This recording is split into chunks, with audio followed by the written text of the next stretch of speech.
while we are still gearing up, in case the network in Balo, Mr. Shegun Muki Ekale, Muki, Professor Akitoye, Aki Dr. Sunday Gbowo, at the count team or not Lotun Losi that are working back to back. It's not easy, but easy rara. So I'm still waiting for the Facebook to kick in. Ocean load. I'll see what is going on. It says, all right, let me connect this to the router. So, Network Africa is a complete different ball game entirely. But what can we do? So I think we're live on the Facebook at the moment as well. So good evening once again and welcome to the channel. Let's sit at the center. So Moki Bugwale can say Moki brother Miremi official. Oh no, it's married. Kilo Shele. Bao li Shele ni. Moki Bugwale can say. We're still having problem with the Koikimedia YouTube. Not sure what is going on. So currently we are live on all the channels. We'll go live on the Twitter in a minute. And then we can start the program slowly. More charge the phone in Raralataro, so we see how far we go with this phone. At the moment, I believe we are almost set to go. So while we are just into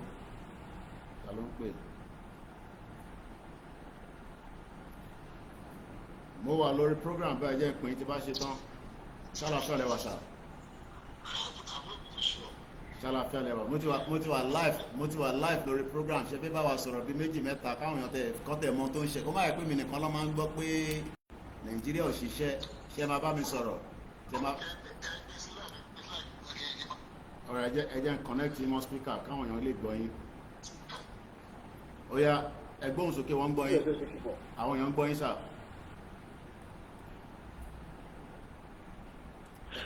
Go ahead.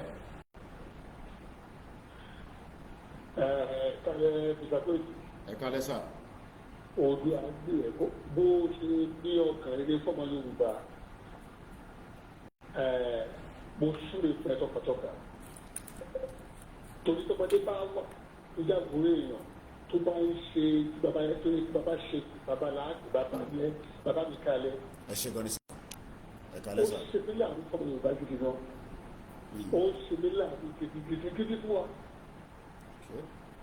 Ibi tí mo wà ìlàyé tí mo wà mo ti ń sọ̀rọ̀ lọ́wọ́ yìí. Mo ti pè ọ́ bí ẹ̀rọ yìí.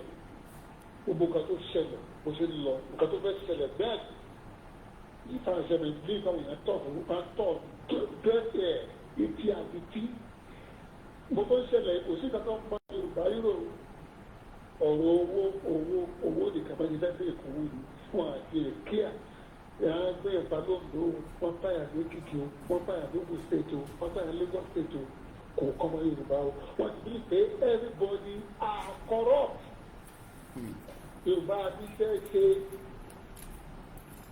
tí bàbá wọn sọ̀rọ̀ pé nípa movement tó lọ lọ́wọ́lọ́wọ́ ẹ̀ response wọn sí mi ó ní sí ìkàpọ̀ fáwọn jà bàbá lè ṣe bàbá wọn jà.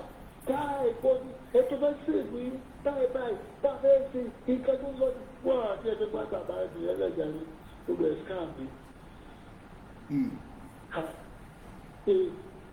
Tó tọ́bílẹ̀ fún òjú pé òògùn pọ̀ fún àlàyé pọ̀ fún òkun. Tó bá dé tán ẹlẹ́bí ẹ̀sẹ̀ wọ́n á lè sọ wọ́n ń sọ náà máa bí wọ́n ń sọ. Ṣọ́ọ̀tù bá sọ pé tọ́lẹ̀ tàbí kókó láti báyìí àbíyàwó ẹ̀dá fẹ́ràn ẹ̀dá. Because nígbà tó bá ṣe kí gbọ́dọ̀ ìgbàdàn ọba gbọ́ rí wọ́n ò síbẹ̀ kókó tí wá kókó tí wọ̀ wá. Yorùbá ọ̀pọ̀ tó fàbílì pé ní ẹ̀rọ. Èmi kí ni sọ̀rọ̀ lọ́wọ́lọ́wọ́ rẹ̀ ilé sọ̀rọ̀ lálẹ́ o. Àpò lé wà dáná tí wọ́n dẹ́nu láì máa pọ̀kẹ̀ sí. Alẹ́ kò sọ bẹ́ẹ̀ nílé mi kò sí dáná jẹ́ ṣùgbọ́n ọ̀rọ̀ Yorùbá jẹ́ lógún ju nǹkan sọ yìí lọ. Ó ti di àyíká àbùsọ̀. Àpèlọ́pọ̀ kálẹ̀ nígbà yẹn rẹ̀. Ìtòrí challenge tí mo fẹ́ ìdí mi sọ nígbà tí Nàìjíríà proportion sọ nígbà kì máa lérò pé torí ibi tó parí irọ́ o reality láti 1964 táwọn náà ti bẹ̀rẹ̀ ìjọba ó ṣe ṣe wọn 1964 ìtò ṣe kò tẹ́lẹ̀ tẹ́lẹ̀ ìdí foundation ti Nàìjíríà fi tọ̀ kí ló ṣe fún foundation yìí ọ̀pá kan jọ kó ta nígbà tó gba ìjọba military after santa brita yàtọ̀ ó sọgbọ́ ẹ̀ di federalism bẹ̀rẹ̀ fúlàní sọ pé kó bá ti tẹ̀wọ́ lẹ́gbẹ̀ẹ́ kò rí bẹ́ẹ̀ pé àwọn wà left privilege àwọn láti fún ní adé láti fún ọ ní privilege lórí education lórí gbá those are the conditions bàbá àtàwọlé o wọn slide ẹ̀ náà pé bá dá primary education wọlé mo fi slide táwọn àwọn ajẹ́ beneficiary dẹ̀ so kí lè fẹ́ fàyọ gbogbo tá a ṣe wẹ̀wò billions tá a ti wé lórí gbogbo project láti educate àwọn Fúlàní Haúsá káfílé papọ̀ káfílé lẹ́wọ̀ káfílé lẹ́kọ̀ọ́ ìjẹ́rìí kò sẹ́ tó ní wà represented. There is to take it. Most of the servers is at war Sadana said. Their professors, their doctor, doctorate, degree, medical doctor, engineer, name it. They are a willing tools for the Lord. How about the willing tools today? Well, àwọn àjọsán tẹ̀tẹ̀lẹ̀ tẹ̀tẹ̀ oníkà sọ pé ìjọsánì lẹ́yìn Kánò Kàdúná ó máa dárúkọ Èkó máa dárúkọ Ìbàdàn máa dárúkọ Oǹdó máa dárúkọ Èkìtì máa dárúkọ ọmọ ilẹ̀ Yorùbá ṣá àwọn ẹlẹ́gbẹ́ àti ìgbẹ́jù tó kó gbogbo ẹlẹ́kọ̀ọ́ tàbí di gẹ́gà ní àtàwọn Fúlàní adédọ́kọ̀ Èkìtì Ògùn State Ọ̀yọ́ State Ọ̀yọ́ State and Lagos State and Kwara State ó lè kó kọ́ tó bá ti lò orúkọ olùwọ́yà ìpínlẹ̀ olùwọ́yà níbi àwùjọ tó wà sọ olùwà ń Kwara rẹ̀ pè é olùwọ́yà àárín Kwara State olùwọ́yà State ìṣẹ̀kọ̀tọ̀ àyíká State jẹ́lẹ̀ Yorùbá because of the stupid Fúlàní táwọn post láti gbà tí fún ẹ̀ka ti pàpàdà kakoko wa òun ni wọ́n fi protect ẹbí ọ̀sìn lórí ẹ̀yìn pé Kwara lé wa lórí wọ́n bọ̀ pé Yorùbá dé ilẹ̀ Kwara bọ̀ sábà ní pé Ọ̀yọ́ State bóun ẹgbẹ́ máa jẹ káàkiri kámẹ́rà State ká gbé Fúlàní ìjọba bẹ̀ àti Fúlàní Ìlọrin àbẹ̀lọ́rin Yorùbá àti pẹ̀lẹ́sà ọ̀fìlọ́rin torí Ìlọrin tá a ṣe kó lè rẹ gbé orúkọ Haúsá pé gbogbo ẹ̀ lé Kwara lórí àwọn méjì páàkì ìjà òní tí àpẹ̀dájà èdè kàláàbù sóbó ìyọ tí wọ́n pe kó ìlú mi àfọ̀bọ̀ fàyẹ̀rọ̀ ọlọ́pàá ìjọ ọlọ́pàá wọn bí jókòó ìjàkà kẹ́rẹ́ lé wọn bá. Egu tí ẹ̀dá bá àwọn kọ́kọ́ sí àwọn ọ̀gá padà bí ti ṣe àwọn gèdè náà padà bí sọ̀rọ̀. Òkú yẹn tó wà lè ṣe ilẹ̀ Yorùbá tó kò wá sọ̀pọ̀tà àjọ àrà gbígbé ìdílé táwọn tí kò táwọn lè káàbò tí àgbo láti kò kàn wá kò tí ì débi kò kàn wá ẹ̀dá lọ tó ayé tiwa lọ. Bí wọ́n ṣe wọ̀rán gbà yẹn ni yẹn tó gbé ẹni kò wà. Ọ̀pá is a big town, a big city, is the ancient city. Ìṣàbẹ̀sẹ̀ ìlú tí báyìí ní wọ́n lọ. Ló ń jẹ́ fún àpèlébi ọ̀pá ìpàtàkì Kwara State. Ìlú tí báyìí ní ajá sọ̀rọ̀ láti fẹ̀ tó bínú orí inú ìyá ẹ̀ ọmọ ìlú ọ̀pá. Ìyá tó tún bẹ̀rẹ̀ ní ìwé ní àjọ lójú. Òbótó ní ọ̀pá ló ń rí tó jẹ́ àwọn ọmọ rẹ̀ ló kó ẹ̀wà ló kó àwọ̀ ẹ̀ ló kó pamọ́. Tí òjò kó padà ló fẹ́ ẹ̀. Pàtó fẹ́ẹ́ bí ìyá àtọ̀ yẹn. Wọ́n sọ tó gbọ́ta ọdún mẹ́sàn-án ló fà. di ìgbà yẹn wá bọ́wá ọlọ́pàá ṣe ọdún lórí ìyàbọ̀ rẹ̀ obìnrin náà rẹ̀ wá ọ̀kan tó ń bọ̀ òun bì onígbà yẹn bọ̀ òun dé gbẹ̀sì bẹ́ẹ̀ fẹ́ lọ ìgbélọ bẹ́ẹ̀ fẹ́ yàbọ̀ ìgbélọ sísẹ̀ bàbá bá rẹ̀ bí ọmọ fẹ́ tù gbẹ̀mẹ́.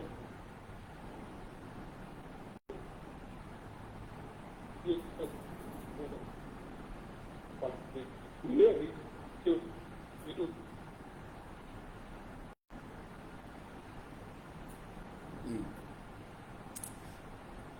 Hello, ṣe ń gbọ́ wa? Hello, tàṣà ìgbọ́dù. Mo ṣì ń gbọ́ yín, mo ń gbádùn yín, mo fẹ́ interrupt ni. Yeah. So, lẹ́sẹ̀ ní omi ọya, ìwà.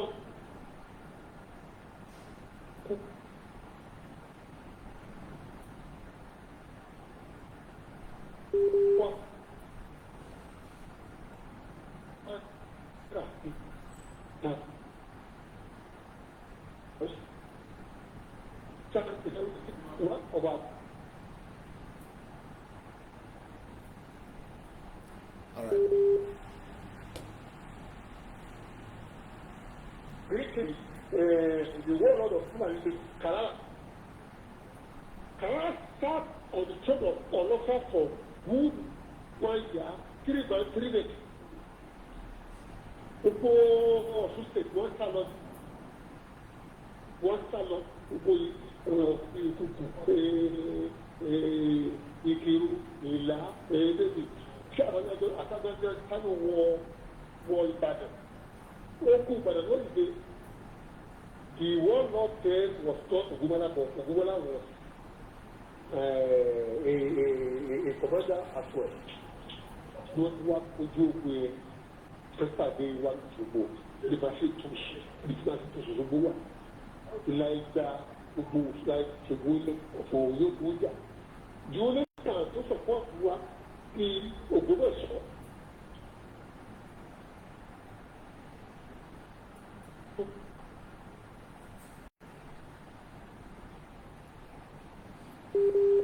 Network ò jẹ́ kárí ilé gbà.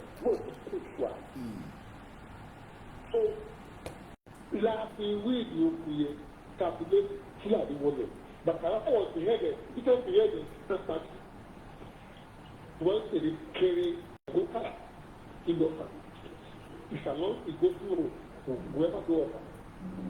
So kábọ̀dé fún ọgbọ̀dọ̀ ọmọ Yorùbá kan ti ṣe wá ẹ lọ kọ́ ṣe Yorùbá lára Ọ̀fà ó má sọ̀rọ̀ bá ti pé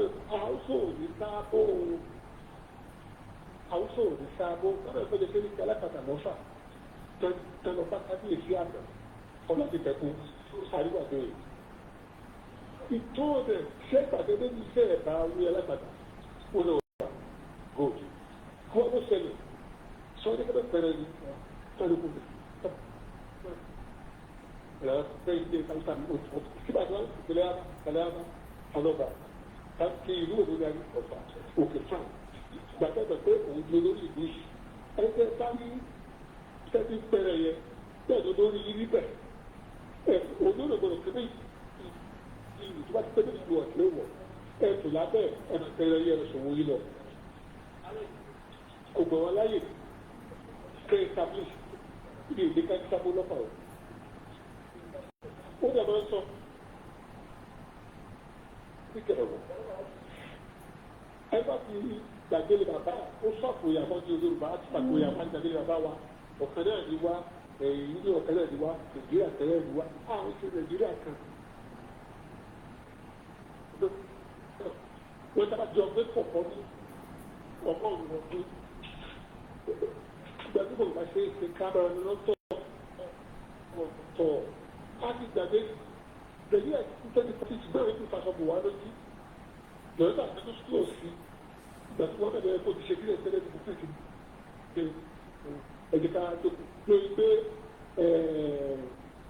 kọ́fẹ́ tó ṣe káyẹ̀ wá ṣùgbọ́n ẹ̀rù tó pọ̀ wọlé fún ọ̀fẹ́ jà fún second time lórí sùkúrò sí ìgbà tó sùkúrò tó bẹ́ẹ̀ sì yẹ lórí.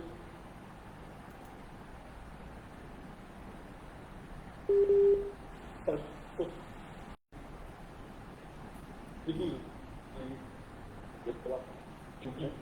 kó ṣe làákàyè káàdì kó ṣe Nàìjíríà káàdì lọ́dún ẹ̀ àbí kẹ̀ tó bá bá ti kó fẹ́ sílẹ̀ kó ṣe kó tẹ̀lé káàdì yẹ ló bá fi làjì tó bẹ́ẹ̀ tó bá lọ láti ìlú lọ́kàn ara wọn káàdì yẹ yẹ pépé òfin àwọn àti ẹgbẹ́ ti tí ń bí àgbè kọ̀sítà tó kájà. ẹ jẹ́ ń bí láwọn ìbéèrè kan bàbá mi ṣẹ́gun ní ṣe ń gbọ́ mi mo fẹ́ kọ̀ béèrè láwọn ìbéèrè bíi méjì kan látara àwọn kan tí mo tẹ́tí sọ àwọn èèyàn ń gbọ́ yín ní gbogbo platform tàti stream báyìí ẹ̀yin wà on the ground ìlélẹ̀ yìí wà ẹ̀sán kọ́kàn ẹ ní àwọn ọmọ Yorùbá ní Yorùbá nation yẹn pé scam ni kí ni ìdí tó ṣe ń sọ bẹ́ẹ̀. wọ́n sọ ọ̀pọ̀ scam ìdílé tó sọ pé ìyá ti block the pay wọn they are very block within Nigeria what do you call it seven all they want now is what they put through wọ́n ìyá kọ́kẹ́ wọ́n fẹ́ gbọ́ ìkẹ́kọ̀ọ́ tó ti yẹ lọ. in fact out of 100 mo lè ṣe táàsì lójú lè síbi mo lè pariwo tó bẹ́ẹ̀ ká máa fún ọ ẹ̀yin ọmọ ìyẹn máa ń sùn ẹ̀yin wáyà ẹ̀ máa ń sùn ní ìtẹ́kídé o báyìí àbáyọ lọ́jọ́ kọjọ nítorí kíkà ní kọjá náà mo rí ìyẹ̀bọ̀ ẹ̀fẹ́ tèmi nígbà owó kò sábẹ́ ilẹ̀ ẹ̀ẹ́dẹ̀ ìgbòho lè ní òòjà. bí ìrìnsẹ̀gá àbá tí ẹ̀ bá ti jọba ìjọba aláàbẹ̀ ẹ̀tọ́jọ tó ti lórí àpèrè yẹn bàbá nínú àpè àádọ́ ẹ̀jọ̀ kọ́ crs bàbá ilé ìwà ìgbàgbójú sọ́dọ̀ lọ ṣùgbọ́n ẹni bí ó gbà gbó bàbá mú sí náà bí orí ẹ̀kọ́ gbọ́ gbọ́dọ̀ yẹ ní àbúrò ọ̀nà tó síta ìfẹ́ ti sá. ẹ jẹ́ kí n bí ní ìbéèrè kan ẹ jẹ́ n bí ní ìbéèrè ẹyọ kan sí kí n tó yọ̀ǹda yín ẹ ṣé gan ni mo mọ̀ pé plan pé ẹ fẹ́ bá wa sọ̀rọ̀ but màá bá pè é ní ọ̀la lẹ́yìn ìgbà tí bá parí program lọ́la màá pè é but ìbéèrè kan tó kù tí mo fẹ́ bí ni pé ṣé àwọn ọmọ Yorùbá tó wà nílé nísìn ṣé wọ́n tún ronú pé ká lọ dìbò ni àti pé tá bá dìbò kí ló máa ṣẹlẹ̀ lẹ́yìn tí Tinubu bá ṣe tán lórí ìjọba. ìdìbò lè fi dáhùn lè fi pé wọ́n rí gẹ́gẹ́ bí pé kò tá à ń ṣe. ṣe báwọn àwọn Buhari náà ti ṣe kú rí tó padà wá ṣèjọba alágbádá kí ni wọ́n ṣe wá ń sọ pé léyìí ò possible. àwọn orí àfíríkà kọ́ ìwọ́n pé wọ́n ti ṣe bí wọ́n ti tó kó kájà wá síwájú àsìkò yìí ìjọba tó bá sọ̀rọ̀ yìí àwọn ọmọdé 84 85 ètò àgbàjì tó dàgbàjì lórí bíi 78 79 80 sọ́dọ̀ bí ebi tàbí lẹ́ẹ̀tì 60 sọ́kò tẹ́bi títí àti àwọn òwúrí wọ́n ṣe kéde fún ọ sí Koikimedia. Lẹ́sọ̀ òwúrò ìkẹta àti lẹ́sìn àpá àpapọ̀ wa tó ṣe ìsọ̀rọ̀ nípasẹ̀ education àkọ́kọ́ ti ṣe. Wọ́n fọ ìtìkó Nàìjíríà ìkéde slapper. Wọ́n ẹ̀ka ọ̀rọ̀ wọ̀nyí náà ká yí ṣe. Ṣé àká ọ̀rọ̀ náà àti sídà kíkà tó ṣẹlẹ̀ sẹ́yìn? Nígbà tó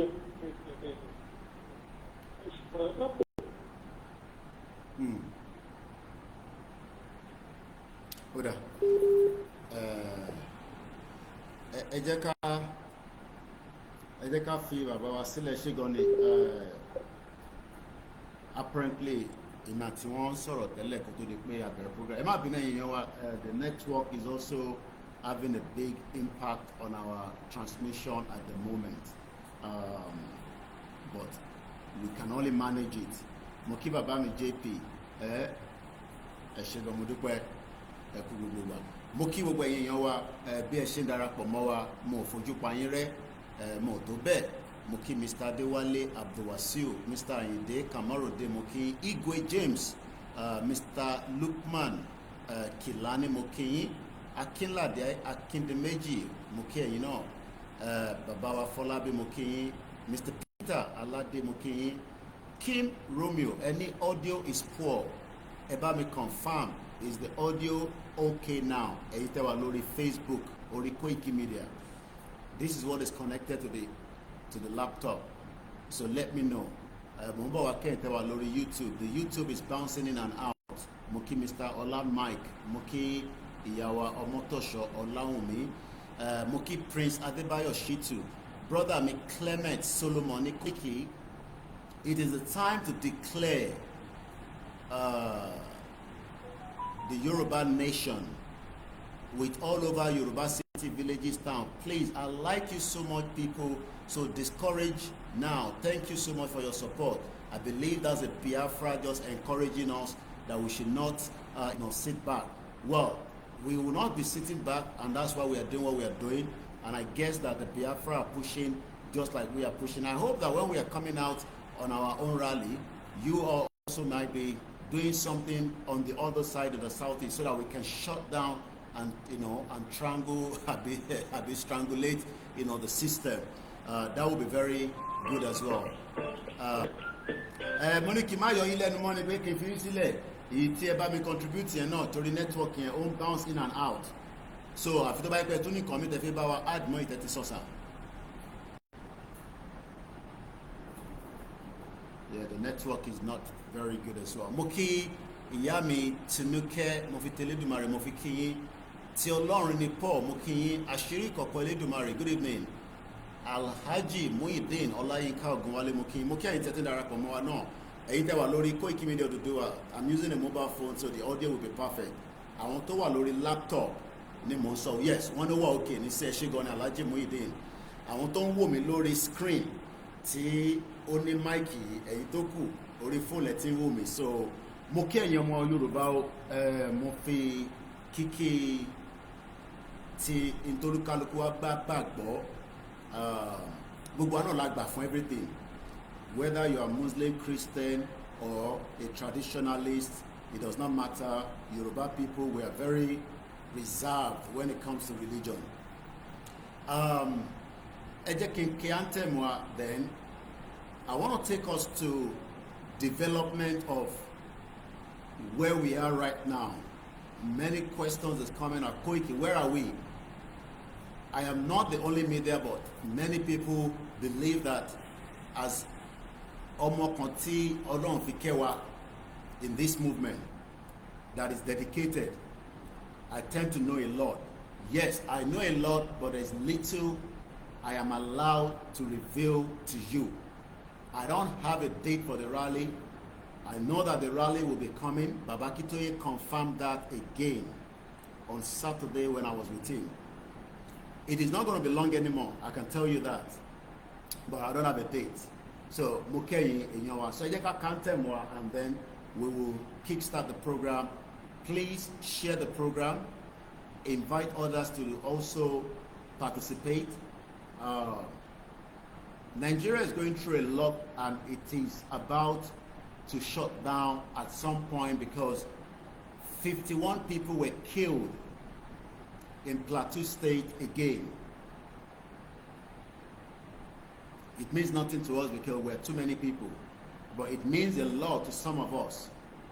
Iṣẹ́ wa fúnlẹ̀ wa forílẹ̀ ibi wa kàgbéga kàgbéga kàgbéga falérí ìgbàgbọ́ wa ni pé bàtì bẹ̀rù la bọ́ mọ́ ká ṣiṣẹ́ ká ṣiṣẹ́ ká ṣiṣẹ́ ká jọlá ìṣọ̀kan àtòmìnira ní kẹjẹ ká máa lépa ìtẹ̀síwájú fọ̀pọ̀ ire àtòhun tó dára ọmọ Oòduà dìde bọ́ sípò ẹ̀tọ́ rẹ ìwọ ni ìmọ́lẹ̀ ògo adúláwọ̀ àwa ni ìmọ́lẹ̀ Ogo Adulawo. And in the 14th April 2025. As I speak to you right now, there's been an accident in Ibadan. Moki, brother me, Abiodun George.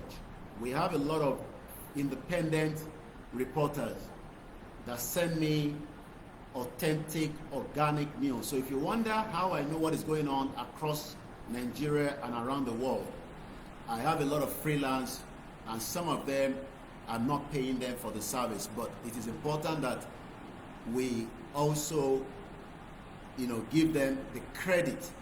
So you might think that Koikia,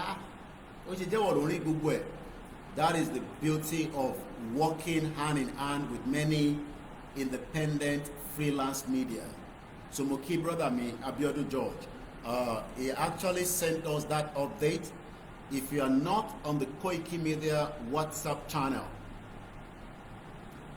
you must have seen it also on our Twitter handle, which is Koikimedia. I believe I've posted it on Instagram. I'm currently on TikTok, but we are not live yet. I don't even have a phone for TikTok, but I'm just updating 1 or 2 videos just so that you know we're on TikTok.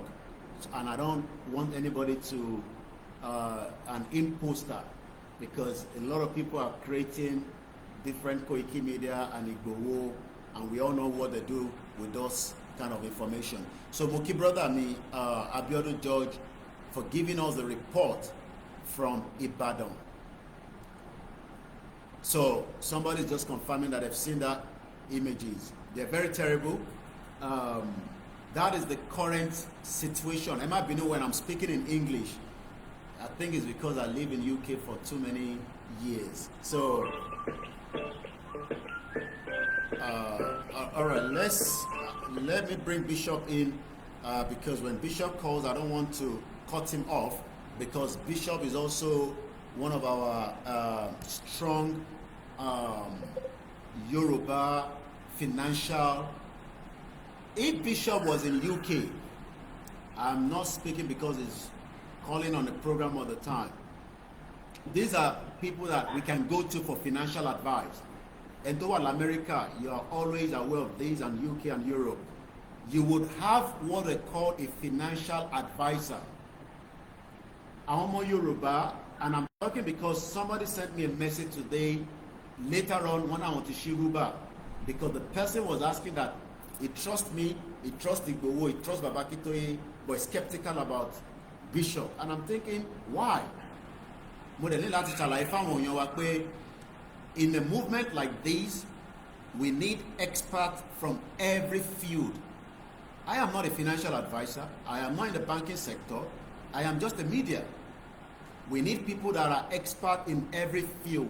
And those fields will then be working with Babakitoye. But some of the problems, some of those experts, I want only expertise. They want to be independent, but they don't want to take Babakitoye order. And that means that the little one that we have, like Bishop and many other like that, we need to encourage them. We still need more people like Bishop. Yes, it's a private business. There's nothing wrong in that. About that country, I will run a private business, but right now, I can run a private business. Nobody can stop me. And I can promote that to Yoruba people. But a lot of Yoruba people have been very biased, especially with the Yoruba. And I'm saying this because I know there's been a lot of attack. But one thing we need to understand is that when we are in a movement, people can create a lot of... I'm expecting somebody to start telling us that today, 7 females were sent to the space, just up, and they came back down. 7. And it only Amazon, Jeffrey Bells, Kilunde, say Beziloli, Kiloruko, Anthony Amazon, Jeff Bresson, Bishop Anthony Amazon, Yahweh, wà níbẹ̀. Níbo làwọn ọmọ Yorùbá tó ní expertise yẹn wà kẹ́ máa sọ fún wa pé ẹ ti ń create template tá máa fi bẹ̀ By now, Tabak Bere Rally, I want some of you to tell me that if they shut us on the internet, you can activate something back for us to work with. These are the kind of what we should be talking about. So I want us to remember that we need every expert in every field to defeat the enemies. We have people that are praying for us. We have people that are doing different things, and we appreciate those of you. 2 people have given us at least, to say that Koiki, we will continue to support. We have bought the first batch. Michelle, do not call me and say, I need the walkie-talkie. And you call Michelle.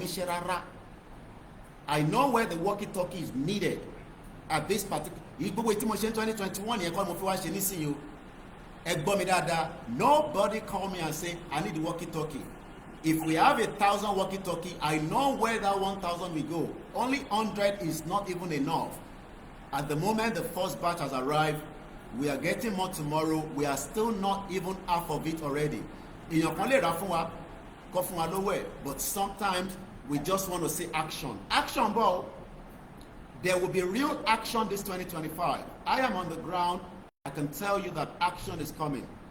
It might be a little bit delayed right now, but it is coming.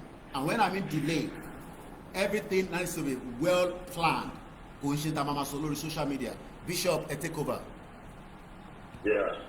Thank you very much.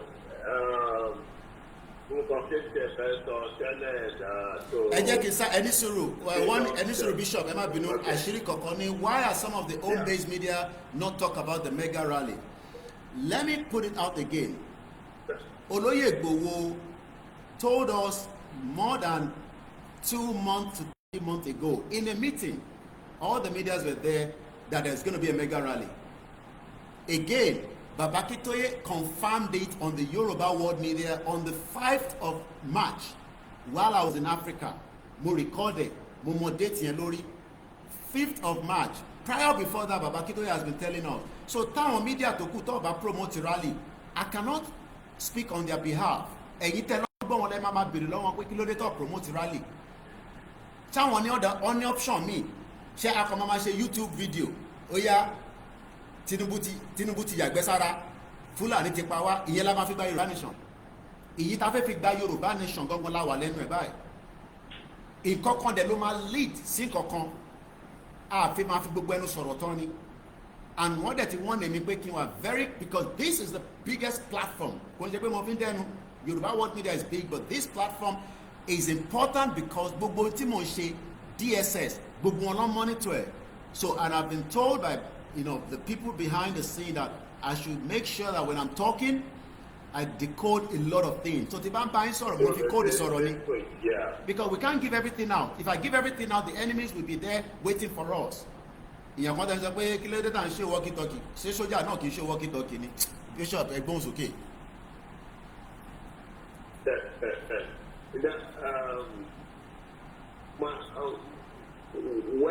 nevertheless, anyway, the media is a very powerful tool.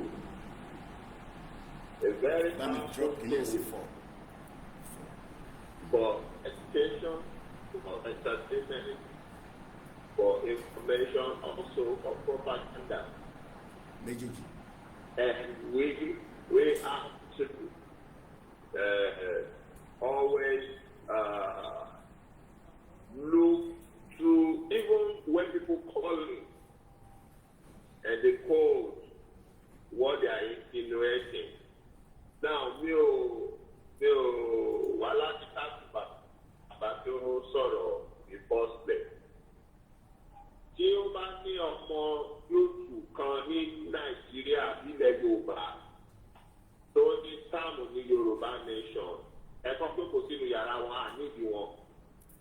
Wọ́n máa mọ̀ bóyá sáàmù ni àbí true ni because let me be quiet. Wọ́n máa mọ̀. Ṣèbí àwọn kan ló sunkún lọ́la ní fídíò ẹ̀ tó ń pariwo Ìgbòho wá gbà wá o, Ìgbòho wá gbà wọ́n o. Bọ̀ nígbà tí Ìgbòho pariwo yẹn wọ́n ò máa sunkún. Ìgbòho ọ̀dà tá gbogbo wọn máa dákẹ́. Àwọn kan tẹ̀ tó criticize Ìgbòho nígbà tó ń gbọ́ pé wọ́n mú wọn sí bẹ̀rẹ̀. wá gbà wọ́n ti fẹ́ pa wọ́n tán now.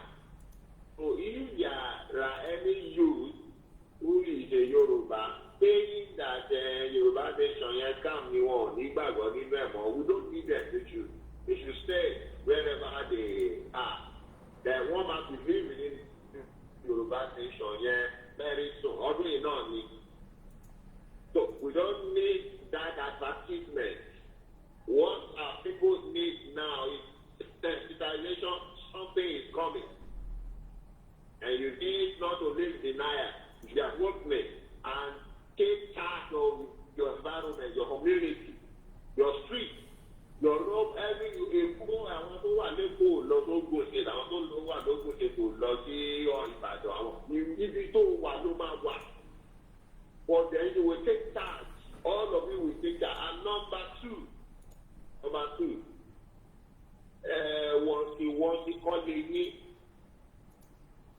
Téyé bá pé méjì péré tó bá lè san egun, very useful.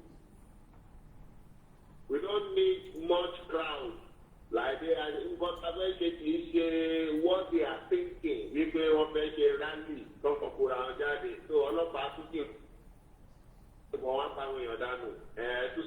You thought that's what they want to do. Go on for your Yoruba now. It's not a play rally, but we are rallying. And the rally that is coming is 100% rally. I'll say that it's 100% rally. And you don't need much of your crowd if you are not coming out. If it's few people that comes out, those few people that come down, they know what they come out for.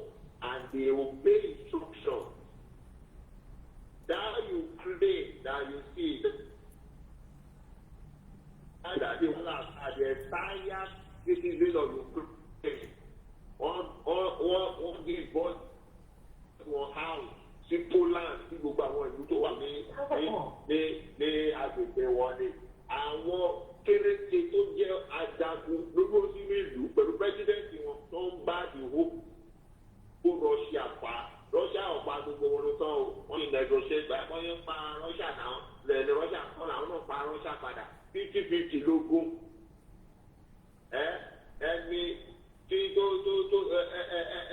ẹni tí ọmọ ní ẹni tí kìnnì kan bá ti ló máa rẹ̀.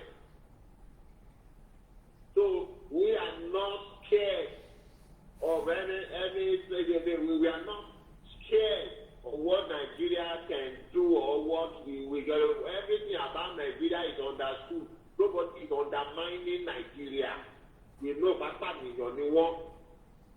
So but they are going to meet the water daily. Àtúndé tó dẹ fún ìdè ni ó máa jábọ́ sínú ẹ̀ náà ni. Ní eléyìí, we're gonna be careful what we are saying, but we are promoting and sensitizing our people that something is about to happen, and we don't need any invitation of information to bring down the morale of the people. Something is about to happen. People must get ready. If there are anybody you to Yoruba, it's not a one entity. You could you to walk when you come to Yoruba state, about Kogi, Kwana, Gugwe, Modico, about state, just go to the one acquisition. Go on now. Or don't you won't believe me here also the more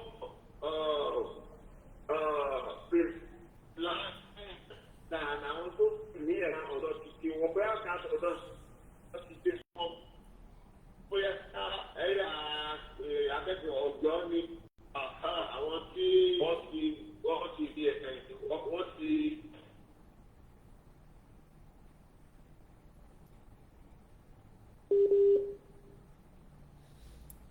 Moki brother, I'm Richard Alaba. Maybe many areas, part of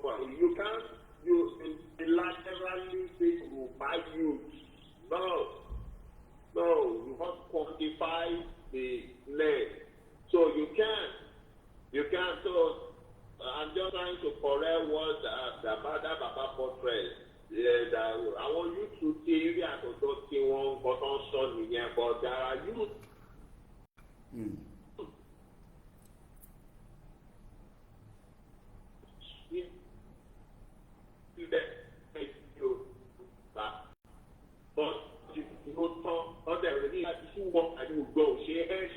But the future is so dim and dark for a lot of youth.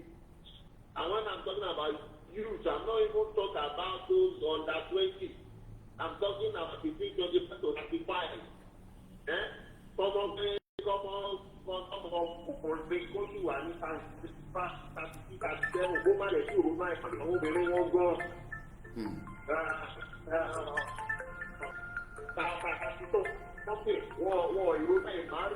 you don't know there's something wrong. What is getting married?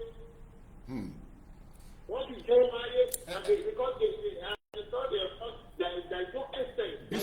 Bishop, ẹ jẹ́ kí n help yín níbẹ̀ yẹn. Sister wa kan, àwọn wà ní ṣé ń gbọ́ mi Bishop? Ẹ jẹ́ kí n help yín ní nǹkan tẹ́ ń sọ nísìnyí Bishop. I received a VN. Lára àwọn tá a máa ń bá sọ̀rọ̀ nílé back to back. She is very okay, she's doing very well. Wọ́n ní àdúgbò àwọn èèyàn mú mobile phone wọ́n lọ gun lọ sí supermarket pé kó gbà dání kó lè fi fún àwọn lóúnjẹ tó bá wá dijọ́ kejì owó táwọn expect táwọn bá ti gbọ́ owó yẹn àwọn wá gba fóònù wọn padà. This is what is happening in Yoruba land today. These are the youth. This is happening in Yoruba land. People are taking their mobile phone to go and get food. Tó bá ti wá dijọ́ kejì wá lọ gba fóònù yẹn padà àbíjọ́ kẹta. Ẹni àwa record wọn. This is happening. This is the VN I received today. Ẹgbọ́n sókè Bishop. So sí àwọn èèyàn bá wá declare wípé kán jáde gọ́nà irú àwọn èèyàn ò ní jáde. Ṣé irú àwọn èèyàn ò ní jáde? Ṣé I don't know where the person is getting his own information. Maybe àwọn tó wà ní oko tí wọ́n dẹ̀ ṣe jẹ́ pákéjì fúlà ní òtí káwọn mọ́kò tí ò ti gé wọn lápá wọ́n ṣe rí iṣu owó jẹ́ pákéjì. Wọ́n ti lè lọ sílé kábíyèsí wọ́n ṣẹ̀ṣẹ̀ ìjọba tuntun ní lọ́yọ̀ọ́ ebi kábíyèsí wì èdè àwọn afámàlú kan pa wọ́n sì yẹn ìjọ yẹn. So Yoruba, the people behind Yoruba nation are highly sophisticated intellectual Yoruba people. Not all these shenanigans that you see on the media. And people should get that to understand that. But we are talking about saving the financial assets of our people. Somebody is talking about this. They tell you to come and drink. Nobody is our individuals don't understand that we met and don't understand. Many banks are now opening up because only us cannot transact Uber. We don't have many banks, many investors opening up. Tó bá ti sàkókò yẹn tẹ́ bá ti pọ̀ jìnnìjìnnì yẹn máa wá báńkì tẹ́ fẹ́ gbówó yín pamọ́ sí àárín nígbà yẹn bóyá níṣẹ́ tẹ́ bá gbọ́ gbàgbà níta ṣèbí lockdown ìdíje náà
àwọn kan tó ti lọ. We're talking about something that is affecting, don't affect wa nísìn là ń sọ̀rọ̀ lé lórí, kò ń ṣe in tó ti lọ ní 14th century mọ́ nísìn. Ó ti di ọba Ọ̀yọ́ tó jẹ yẹn, the throne, your physical throne of Ọ̀yọ́, did you know that the throne is in England? Òyìnbó wá ní ó gbé.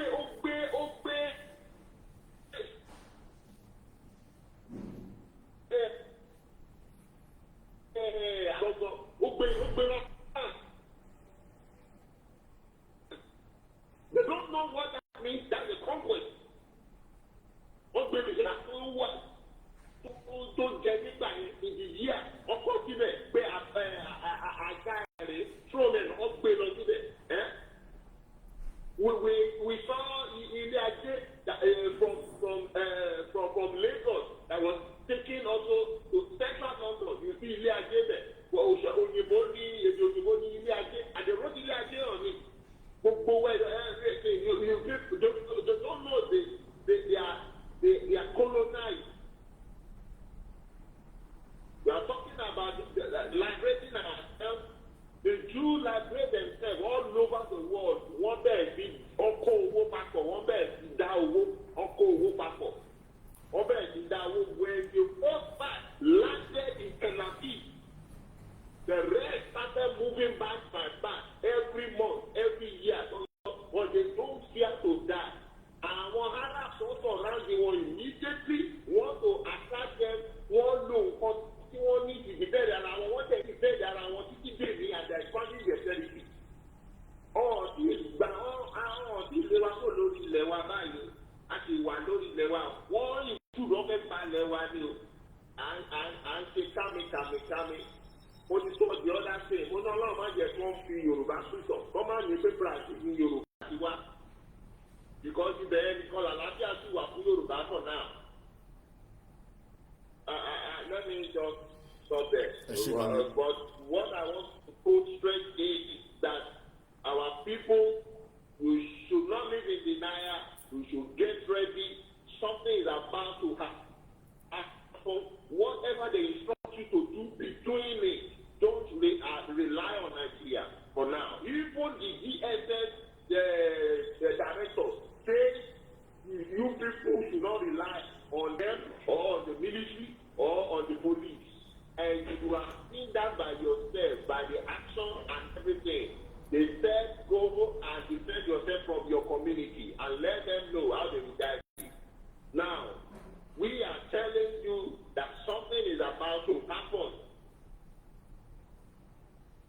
And you can prepare yourself,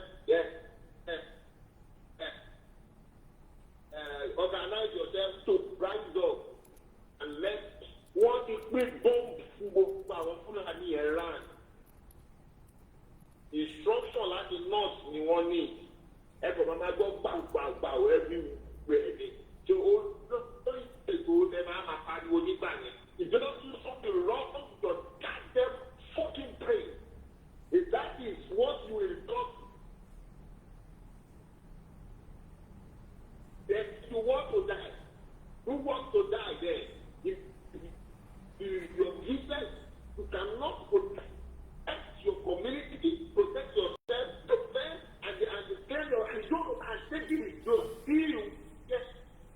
Ọmọ Ìbàdàn, òbálẹ̀jì. Ìbàdàn, à ń sọ́dún àjọpá ò lè ti fẹ́ẹ̀dì ẹ̀gbá tó ní ẹ̀gbá tí wọ́n pe tí ìwọ́n tó náà Ìjẹ̀bú ò lè ti fẹ́ẹ̀dì Ìjẹ̀bú ni wọ́n pè. Ilẹ̀ Yorùbá ni wọ́n pè ní sọ́sọ́ pé ẹnìkan àwọn tá ló pè. Ọlọ́run àwa pẹ̀lú wa. The Yorùbá nation aṣíwájú àti láti lọ. Ashedumare. Moki Bishop Adeshina, the Ruberman and financial advisor to the Yoruba Nation movement as well. We have different people that are doing different things. We're struggling with our YouTube, but we just go on because I'm not sure why the YouTube is struggling, in the last couple of days. We've had a problem yesterday and we're having a problem today as well. So not too sure, but hopefully on YouTube, they can check us on other channel where we're still streaming. The other channel are stable, so I don't see any reason why we should sit on one channel if YouTube is not working. I've told you before I left the UK, these are not our platforms. I need a Yomo Yoruba. I keep speaking in English every time, but I wish I can speak Yoruba fluently and non-stop, but for someone that left Nigeria for 27 years, she managed I should be given enough kudos. Now, let's go back to encouraging our people. We need to continue to encourage our people, our Yoruba, láti lè jẹ́ káwọn tí wọ́n ṣì ní doubt about Nigeria that it is too late. It is just too late. Nobody can fix the problem that Nigeria is facing, not even President Bola Tinubu himself. Let me repeat this again. PDP under Obasanjo in 1999 could not fix the problem of Nigeria for 16 years. So tó bá jẹ́ ọmọ Yorùbá tó ń gbọ́ mi lálẹ́ tí ẹ̀mí kan dẹ̀ ṣe sọ fún ẹ pé ọ̀nà àbáyọ ṣì wà nínú Nigeria, I am begging you, with whatever you believe in, please, mo bẹ̀ ẹ́, àṣàkọ, take that off your mind today. I mean, Nigeria can be good to you in different formats, and I'll tell you where it might be good to you. Nigeria might be good to you in different ways or different formats. But one thing you need to understand is that Nigeria has become a country tí kò ní value for Yoruba people. It might have value for the rest of the indigenous people, but it does not have value for, I'm trying to get it back properly, and I'm trying to be very careful because I don't want my camera to color tongue, so I don't know. So abaro mo yeye yawa, Nigeria is not and will never work. Kò sí. Okay, are we running to Koikimedia? To Koikimedia, is there a backup? The WD. Okay, the WD is on. Okay. Should WD lele to on the screen? I think so. Yeah, I think. Yeah. Normally, man prefer Koikimedia. For me remote. So, what I'm trying to explain from the millions of Yoruba people that are under 30 years old and still have it that I will go to university, I will make it however out of Nigeria. Yes, you might make it out of Nigeria. There's no doubt about it. I will not sit here and tell you that you will not make it out of Nigeria and you don't have to travel out of the country. Or possible. It is very, very possible. You know why? Because Nigeria is a country where you can sleep tonight and wake up the next day and you can make it out. However, go and look at the past people or generations that one way or the other, they just become lucky and become financially stable. It is very, very possible. Don't ever get me wrong. There is no amount of how we criticize Nigeria, it will still favor some. But Tabanikawo, the statistic of over 70 million Yoruba people in the current state of Nigeria from 99 till date,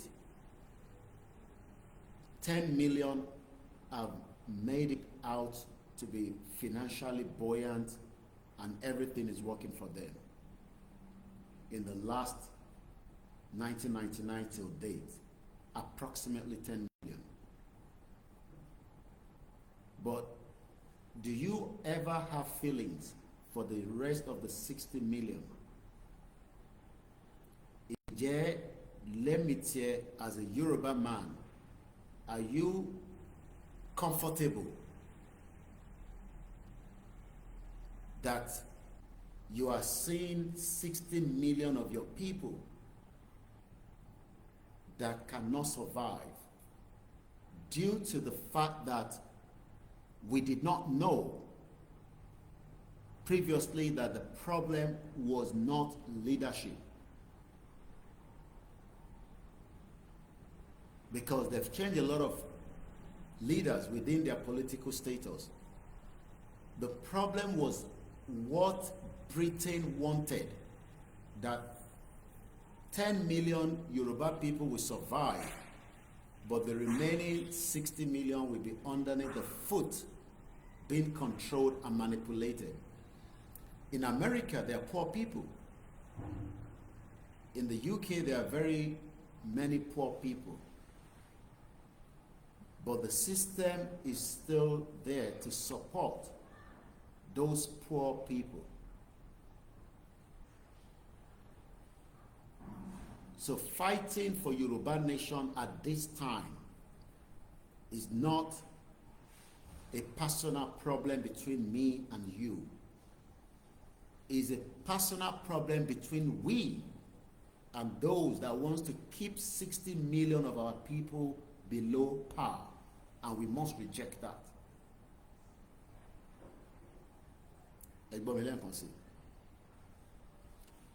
We have 10 million of the Yoruba people that are doing very well. And the remaining 60 million cannot even meet up.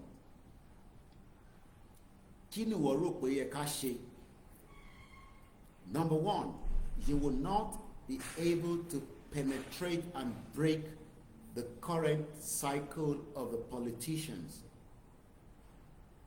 It will be very difficult. We can see the template already that Seyi Tinubu is gearing up to become the governor of Lagos State. Do you know that after Seyi Tinubu, we would have to also nurse Seyi Tinubu's son? But all this agenda is working under Nigeria agenda. If we have a Yoruba country, and if the constitution as at the time state that Seyi Tinubu can be anything within Yoruba land, yes, constitution will decide that, not me. But Iwotojomo Yoruba, you also have every right, but those freedom and the right have been withdrawn from you as a Yoruba person. So trying to believe at the back of your mind that Inter-Sonibibai makes no impact or nothing to you.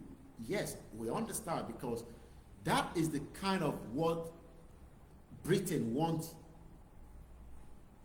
Britain is quite happy to see you as how you are, and America and the rest of them, Germany, Japan, India, all these countries. So Iwotojomo Yoruba, you have been kept back to survive. A father called me from Nigeria. He has two sons. one of Momeji that graduated from Unilag. And in the last 3 years, they couldn't get a job. First class. First class from the University of Lag, Unilag, University of Lagos. The father has now decided to send one of those children to Germany. The bóyá tó bá dé Germany, at least, a lè fawọ́ family wọn sókè. He has done everything. They are now asking the father to bring 20 million as you know, all these immigrations are changing around the countries and around the world, like a form of deposit that must be in the bank account. Most of you that are doing student visa in Nigeria today, you know you are scamming because you don't have the amount of money British is asking you. You know that. You know, I know. You don't have it. And paroni. I can tell you that in the last 10 years, most of those that have managed to cross to the UK as a student do not have that fund that Britain is requesting. You have lied to secure that student visa.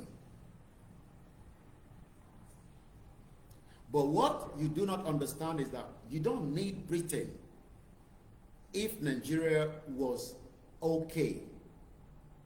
Because we have universities, but what we don't have is that we don't have the foundation, which will never happen. Because the West, this is what Yoruba people need to understand. The West, and when I say the West, I'm talking about Britain precisely, do not want Yoruba people to survive. They know, they can hear me, they know what I'm talking about. So it's not like it's new what I'm saying to Britain, because they actually dealt with Babawolowo. That is our own legend. Àwọn náà ní legend tí wọn, Winston Churchill, Margaret Thatcher, and many more like that. John Mayer. So, ìwọ tó jọmọ Yorùbá, we are now telling you that the problem that we are having today has nothing to do with the leadership of being part of Nigeria.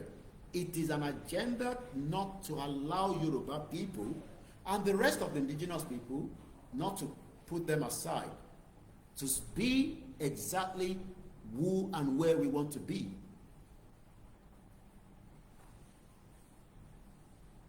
Bẹ́ẹ̀ni bàbá mi Ọládélé kò sẹ́ni tó lè tún Nigeria ṣe, because Nigeria was not designed to work. Britain knew this from the very day one when they were putting the agenda of a one Nigeria. One more. Britain knew exactly that Nigeria will never and can never work. Yet, they still went ahead and deceived millions of people for 65 years that Nigeria will still be a great country. Britain is one of the biggest liars when it comes to Nigeria. And that is why America had to fight their way out to gain their independence from Britain in 1774. So what we are about to do now is that we truly now want to take back, with our king or not, because all our kings are still under Britain rules of engagement. Gbogbo àwọn ọba ilẹ̀ Yorùbá, àṣẹ tó ṣì wà lẹ́nu wọn is coming from England. Àṣẹ tó wà lẹ́nu wọn táwa ní wọ́n ní àṣẹ kankan mọ́. Quote me anywhere. wọn ní àṣẹ kankan mọ́. King Charles is still the one giving directives to our kings. And that means that our king are also part of those that wants to keep us where we are today. Àwọn ọba wa wà lára àwọn tó fẹ́ jẹ́ ká wà níbi tá wà lénìí. They are not ready to let us go and let us become inti Elédùmarè sọ pé a máa di gangan. So you can see that we are not fighting Fulani alone. We are fighting our kings. Àwọn ọba wa wà lára àwọn problem. Kí ló dé tí àwọn ọba wa tí wọ́n lè pàṣẹ fún wa? Not every one of us can be trained to fight back the enemies. Tó o bá mọ bó ṣe ń yìnbọn, they can train you. Within 2 weeks, you will be able to carry arms, and we will go into the forest well prepared with our local charms and the normal technology of today with the bulletproof and everything, and we will equip ourselves with the night goggle, and we will hit the forest and kill all the enemies. But our king doesn't want us to kill them because they are part of the game. The Yoruba kings are part of the game. To keep the Yoruba people, how can Osun State have a gold and our attention more Osun State just because we are Yoruba but our kingship Osun? But how come the Osun indigene as of today are still living in poverty in a state that has one of the best gold in the world? Does it make sense? That is part of the agenda that our kings are working in conjunction with the Europeans, Britain precisely, and France, Germany, and the rest of them. So ìwọ tó wá jẹ́ ọmọ Yorùbá, and you are now thinking that you want to survive in Nigeria. Yes, you will survive, but the chances are extremely low. So this is why the fight to get and regain back the true Yoruba indigene, the true Yoruba freedom is to fight the king, fight the colonial masters, and destroy everything that they projected on us so that we can become free forever. That is what we are doing. This is not about the election. We're not talking about the election now. We are talking about to destroy the last empire that British created, which is Nigeria. We're gonna destroy it. However you want to talk about it, look, Britain destroyed our life for 110 years of the amalgamation. We gotta destroy that thing that they created, that monster. That needs to be destroyed. And that is the only solution. So if you are now saying that, oh, no, I'm not going to be part of it. Well, two things is that you will either survive, but your life will be cut short. A little video to post just today in Ibadan. I mean, accident happen around the world. Watching that video for a minute of seconds, I was expecting to have seen emergency right there. Even if the person died, they still give the person dignity. People die in the UK that I lived for 27 years, and they don't even want you to take the picture of the dead. That is how we preserve the dead, because we believe that the last thing the family wants to see is that ọmọ mi ló ń show lórí screen tó kú yẹn. That could also create a lot of death for the family. So that is why any accident in any European advanced country, the first thing they do is protect that scene, the emergency. Ẹ jẹ́ ká padà sí that statement. Our king of today are part of the destroyer of Yoruba people. Àwọn gbogbo ló destroy wa. Because they fail to fight what we are doing right now. Ìjà tó jẹ́ káwọn ọ̀nà fífẹ́ máa jà làwọn ń jà yìí. We are àwa kéré fún ìjà tá à ń jà yìí. I'm telling you. Ọlọ́run kàn fi pé òun wà lẹ́yìn wa ni. Do you know the kind of fight I don't think some of you think that is an easy fight that we are fighting. Coming out to say we want to leave Nigeria. This is what Ooni of Ife should be telling Britain, not even Nigeria. Ooni cannot be talking about Yoruba people wants to leave Nigeria with anybody within Nigeria. Ooni should be telling King Charles that the Yoruba people will pull out from the last structure that you created that is having impact on the lives of our people. But Ooni is also compromised. Because Ooni ò lè sọ̀rọ̀, wọ́n dákẹ́.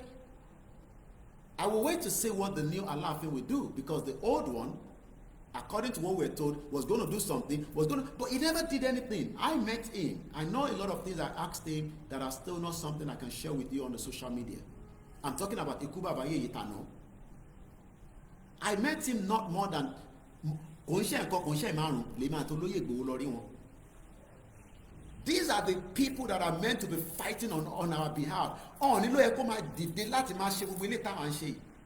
But today, Ooni is just there. He keeps marrying many wives. He's going to the party and he's messing up our brain. And we are thinking that is our king. And you want us to respect him as our Yoruba king, where the Northerners does not respect him. They don't respect Ooni of Ife. Everybody will not respect Ooni. Or respect Ooni. And we don't expect them to respect Ooni. Let Ooni make that declaration that Yoruba people should go. Kawa went to Mada Ooni dúró, but Ooni ò lè sọ̀rọ̀ because Ooni not to compromise. Ìran Yorùbá. Ṣé Ooni máa sọ pé àwọn mọ̀ pé Ifá sọ pé Yorùbá gbọ́dọ̀ dá dúró ni? Ṣé mi ni máa ṣe sọ fún wọn ni? Ṣé bá wọn ní gbogbo òòṣà nínú Ifẹ̀ ń bẹ̀ yẹn? Àwọn ṣe gbogbo ẹ̀ káwọn ṣe kọ́ṣẹ́ tutù. Ó ṣe jẹ́ àwa àti bàbá Kítóyè àti Ìgbòho làwa máa ṣe yẹn on their behalf. Kíta làwa tá máa ṣe yẹn on their behalf. Iṣẹ́ táwọn gbà nìyẹn now. But that is part of the compromise of the Yoruba people. Àwọn ọba yẹn gangan ni problem. They are one of the major biggest problem of why Yoruba people are still living in Nigeria today. And we will destroy everything if care is not taken. Ẹni máa kú ló máa kú ni. We will have to destroy things for us to get to that final destination. Because lè fi wá takite. Ẹ fi ayé ti àwa takite against àwọn Britain. Do you know that King Charles is the king over every one of us? And you know for Loba, King Charles don't make a direction, àbí directives. Láti England, láti Buckingham Palace. Ìwọ sọ pé Loba, ta ló sọ fún ẹ pé Loba? Ta ló sọ fún ẹ pé ọba tó ṣẹ̀yàn ní sí Aláàfin, àṣẹ wo ló ní bó ṣe wà yẹn? Àṣẹ wà lọ́wọ́ King Charles. That's what I'm telling you. Ẹni kí wọ́n jáde kọ́ ni mo parọ́ mọ́ wọn. Àṣẹ ò sí lọ́wọ́ any one of them. Àṣẹ gangan palace UK ló wà. Ìwọ kàn sọ pé kábíyèsí níbo ó wà lọ́wọ́ King Charles. That is what we need to tell our kings, that kí ló ń dá yín dúró. Ṣé àwọn bàbá ńlá yín sọ fún yín pé Nàìjíríà nìyẹn ni tẹ́yìn fún wa ń kíìpù Nàìjíríà? Ṣé báwọn bàbá ńlá yín sọ fún yín pé àkíṣe Nàìjíríà? Tẹ́ bá sọ fún wa pé Yorùbá ti exist for 13th century, then what the fuck are we doing in Nigeria? What the fuck is our problem with Nigeria? And any fucking dealings with Nigeria? Fuck up Nigeria and let Yoruba people come up. But àwọn ọba yẹn ti compromise. Wọ́n fẹ́ sọ̀rọ̀. Wọ́n ti dákẹ́. Wọ́n ti gbàbọ̀dẹ̀. Alálẹ̀ dẹ̀ máa ṣe ní tó yẹ kó ṣe fún gbogbo yín. Àwọn ò ní bú yín o, but alálẹ̀ máa deal pẹ̀lú gbogbo yín tó bá jẹ́ pé à ń parọ́ ọmọ yín ni. Alálẹ̀ máa deal pẹ̀lú gbogbo yín for putting us in this danger. Mélòó láwọn Fúlàní tẹ́lẹ̀ sọ fún agbéka jáde ká lọ pa wọ́n? Ẹ dákẹ́. Gbogbo community wa di woro, ó di woro sí woro, gbogbo èèyàn sá kúrò nílùú.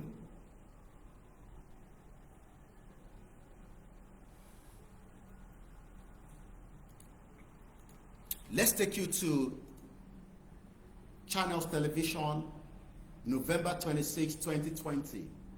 And don't talk about something called bandit. There's nothing called bandit. These are full-blown terrorists. This is the headline, November 26, 2020. Mokiyami Comfort Ologunja, Otojo Meta, ìyá dáadáa. Ìyá dáadáa ni ìyá yẹn. Ìyá dáadáa náà ni gbogbo àwọn ìyá mi. For the last 4 years, she has paid me every month. Kò wọ́n miss ẹ̀rín. Mo dúpẹ́ lọ́wọ́ yín gan. Let's read this article and then I'll give you what has happened 5 years after that article again on the same channel's television. This was in Ondo State. The one I'm talking now is Ifon. Eleti Amakaleni, Plateau ló ti ṣẹlẹ̀. I had to reduce the fan, if not, ariwo fan ni ò ní jẹ́ ká gbọ́ nǹkan tí mò ń sọ. Tẹ́ bá ra air condition fún wa, àgbèsí bíbá a máa blow sí mi lára. So ẹ má bínú, I'm sweating like a she-goat. Bandit kill Ondo traditional ruler. Ṣé mọ̀ pé nígbà tí wọ́n pa ọba Ifọ̀n, tẹ́ bá lọ wo wíìkì yẹn, Ọọ̀ni of Ifẹ̀ celebrate nǹkankan ní Ilé Ifẹ̀. Wíìkì tó pa ọba Ifọ̀n, ẹ lọ padà kẹ́ lọ wo kí ló ṣẹlẹ̀ ní wíìkì yẹn ní Ọọ̀ni of Ifẹ̀. Wọ́n pa traditional ruler. Ọọ̀ni dẹ̀ ṣe ń ṣe activities. Wọ́n lè suspend activities yẹn fún ọba tó pa yìí. Àwa wá sọ pé àwa lọ́ba. Níbo lọ́ba náà wà? Àyájú sọ́ba o. We are just telling you to do what Elédùmarè wants you to do. Àṣẹ wà lẹ́nu ọwọ́ yín. Ẹ nídìí ẹni àṣẹ kankan lọ́wọ́ King Charles mọ́. Àwa ọmọ yín sọ fún yín pé àṣẹ ń bẹ lọ́wọ́ yín. Àwa mọ̀ pé àṣẹ sì ń bẹ lọ́wọ́ yín. But ẹ bá wá ní kò sí àṣẹ lọ́wọ́ yín mọ́. Àwa la máa wá jáde nígbà tí rally bá dé, la máa wá sọ fún àgbáyé pé àṣẹ Nàìjíríà mọ́. Tẹ́yìn ò bá lè pàṣẹ yẹn ká tó jáde fún rally. Tá bá jáde fún rally, kò sí bá balẹ̀ ẹni tó máa sọ fún wa pé ká dádú ká lọ stop ẹ̀yin ọmọ yẹn. Tí kábíyèsí kan bá sọ bẹ́ẹ̀ nígbà tá bá jáde, ẹ ríran wò. Ẹ̀yẹn dán wò kẹ́ sọ fún wa pé ká jáde ká dákẹ́. Torí ẹ̀ ń ṣe bí tẹ́ ẹ̀ gbọ́ nísìn. Gbogbo yín ṣe bí tẹ́ ẹ̀ gbọ́, ẹ dákẹ́ sínú pálásì yín. Ẹ lọ patí. Gbogbo yín ni mo bá sọ̀rọ̀, gbogbo ẹ̀yin ọba wa. Ẹ dákẹ́. Ẹ jẹ́ ká jáde fún rally. Kọ́ba kan wá sọ pé ní ẹ̀yin ọmọ tẹ́ ń ṣe rally yẹn ẹ wọlé padà o. Ẹ̀rí wèrè. Torí ẹ ti fi tiyín, ẹ ti fi ṣe jàǹbá fún ọmọ Yorùbá.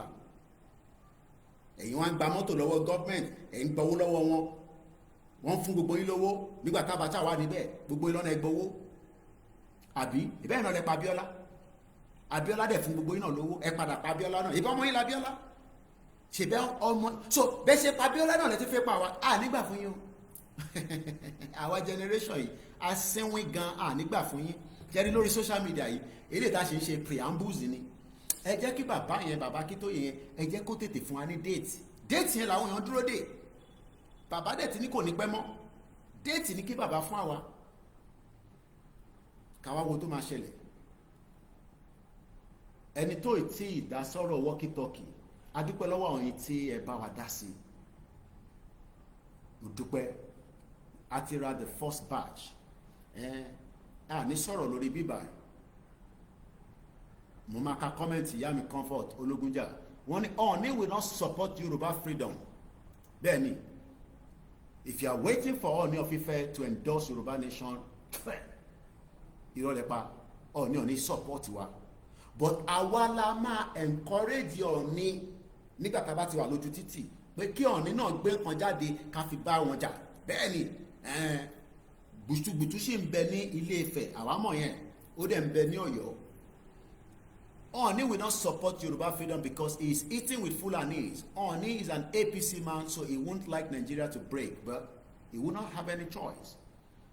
So those of you that have supported us, mo dúpẹ́ lọ́wọ́ yín.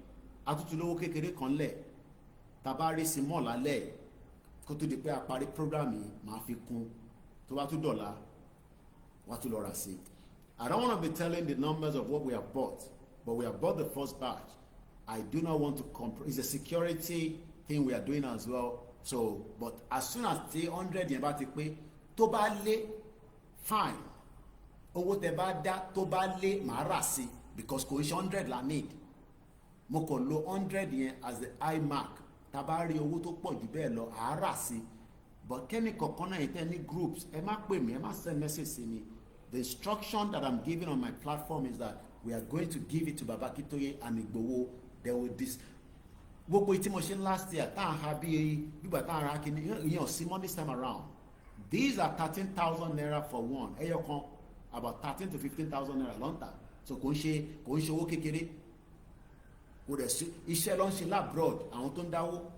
Mo dẹ̀ kẹ́yìn tí ẹ ti bá wa dá sí. Bàbá wa kan pè mí lọ́sàn-án yìí láti UK. Wọ́n náà máa bá wa ra mẹ́wàá. Ìyá wa kan l'Amẹ́ríkà wọ́n ti send owó mẹ́wàá wá.